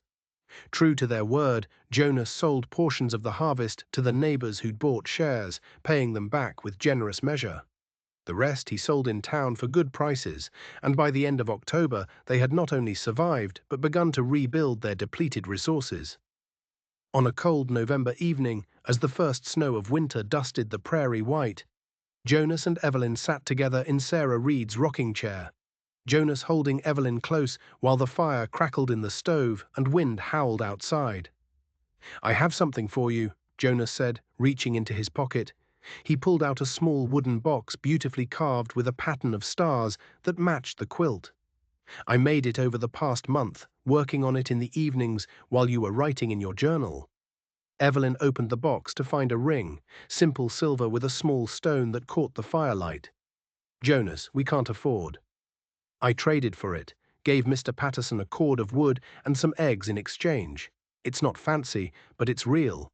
And I wanted you to have it because this," he gestured between them, "this is real too." What started as desperation became partnership, and partnership became something more. "I love you, Evelyn Reed. Not because circumstances forced us together, but because you're brave and fierce and kind, and every day with you is better than the day before." Tears streamed down Evelyn's face as Jonas slipped the ring onto her finger. "I love you too," she whispered. "I didn't think I could, didn't think I wanted to, but somewhere between the storms and the work and the daily choosing of each other, I fell completely in love with you." They kissed slowly, tenderly, and when they pulled apart, Jonas smiled. "My mother used to say that the best marriages are built like barns, not in a single day of passion, but piece by piece with the help of community and the strength of committed work. Smart woman, your mother. She was, and she'd be so proud of you, of what you've become out here, of what we've built together. Outside, snow continued to fall softly over the prairie, covering everything in peaceful white. Inside their small house that had become a true home, Jonas and Evelyn held each other close and watched the fire burn, thinking about the future they'd fought so hard to keep. Spring came again, as it always does, and with it brought new life to the farm. Evelyn planted Sarah Reed's garden with seeds saved from the previous year and new varieties traded for Martha. The chickens Jonas had been forced to sell were replaced with chicks that Evelyn raised with patient care. The cow they'd lost was replaced by a younger here that Tom Henley sold them at cost, saying it was an investment in the community's future. On a warm April morning, Evelyn woke feeling different, a subtle change in her body that she recognized instinctively. She said nothing to Jonas at first, waiting until she was certain. But when 2 more months passed and there was no doubt, she took his hand and placed it on her still flat stomach. "There's someone else here now," she said softly, "someone we made together, a child who will grow up knowing they were wanted and loved, not sold or bartered, but chosen every single day." Jonas's eyes filled with tears as he pulled her close. "A baby," he whispered. "We're going to have a baby. We are our family, our future, everything we fought for, made real." The baby came in December, a healthy boy with his father's grey eyes and his mother's determination. They named him Thomas after Jonas's father, but also as a gesture of complicated forgiveness toward Evelyn's father. Not absolution for what he'd done, but acknowledgement that without his desperate choice, this life they'd built would never have existed. Thomas Cross and Margaret Cross came to see their grandson that first spring, arriving at the farm with tentative hope and carefully chosen words. The visit was awkward and strained, but when Evelyn placed baby Thomas in her father's arms and saw him cry with genuine emotion, something hard inside her chest softened just slightly. "I don't forgive you," she told her father quietly, while Jonas took her mother to see the garden. "Not completely, maybe not ever. But I'm choosing not to let what you did poison the rest of my life. I have too much good here to waste time on bitterness." "I don't deserve your grace," Thomas whispered, looking down at his grandson, "but I'm grateful for it anyway. And I'm sorry, Evie, for everything. I know it doesn't change anything, but I'm so sorry. I know." And she did. She could see in her father's haunted eyes that he carried the weight of what he'd done, that he'd never truly be free of it. That was burden enough without her adding to it. Years passed, marked by the changing seasons and the slow accumulation of small joys. The farm prospered under Jonas and Evelyn's careful stewardship. They added another room to the house, then another, making space for the children who came, 3 in total. Each one wanted and celebrated. The corn grew tall every summer, the garden produced abundantly, and the community they joined became family in the truest sense. Martha Henley became grandmother and spirit to the Reed children, teaching them the same wisdom she'd shared with Evelyn years before. Tom helped Jonas expand the farm, buying additional acreage when a neighbor moved east and wanted to sell. The Morrison barn they'd helped raise hosted weddings and celebrations, including the one where young Thomas Reed married Helen Morrison's granddaughter in a ceremony that brought joy instead of desperation. And through it all, Jonas and Evelyn chose each other daily in the hard times and the good times, in moments of laughter and moments of tears, in the mundane work of living and the profound grace of love. Built slowly and deliberately. Their marriage had been born of necessity and desperation, but it became something neither had imagined possible, a partnership so deep and true that neither could remember a time when they hadn't been two halves of a single whole. On their 20th wedding anniversary, they stood together at the creek where Jonas had first brought her on that pivotal summer evening long ago. The cottonwoods were taller now, and they'd grown taller too. Not in height, but in wisdom and strength and understanding. "If you could go back," Jonas asked, "knowing what you know now, would you change anything?" Evelyn thought about the girl she'd been, frightened and angry, standing at that altar beside a stranger, thinking her life was over. She thought about the years of hard work and harder choices, of storms weathered and harvests celebrated, of a community that had saved them when they couldn't save themselves. She thought about their children sleeping safely in the house they'd built together, about the life they'd created from broken pieces. "Not a single thing," she said. "Every hardship led us here. Every struggle made us stronger. I wouldn't trade this life for any other, not even the one I thought I wanted back then. Jonas kissed her softly, the way he had on their wedding night when he'd promised her safety instead of demanding intimacy. I'm the luckiest man alive, he murmured, to have been given you as a gift and to have earned you as a choice. We earned each other, Evine corrected. That's what makes this real. Not the circumstances that brought us together, but the daily decision to stay together. Not the desperation that married us, but the love that keeps us married. As the sun set over the prairie, painting the sky in shades of gold and rose, Jonas and Evelyn Reed walked home hand in hand. Two people who'd been strangers forced together by desperation, who'd become partners through necessity, and who'd become soulmates through the thousand small choices that make up a life well lived.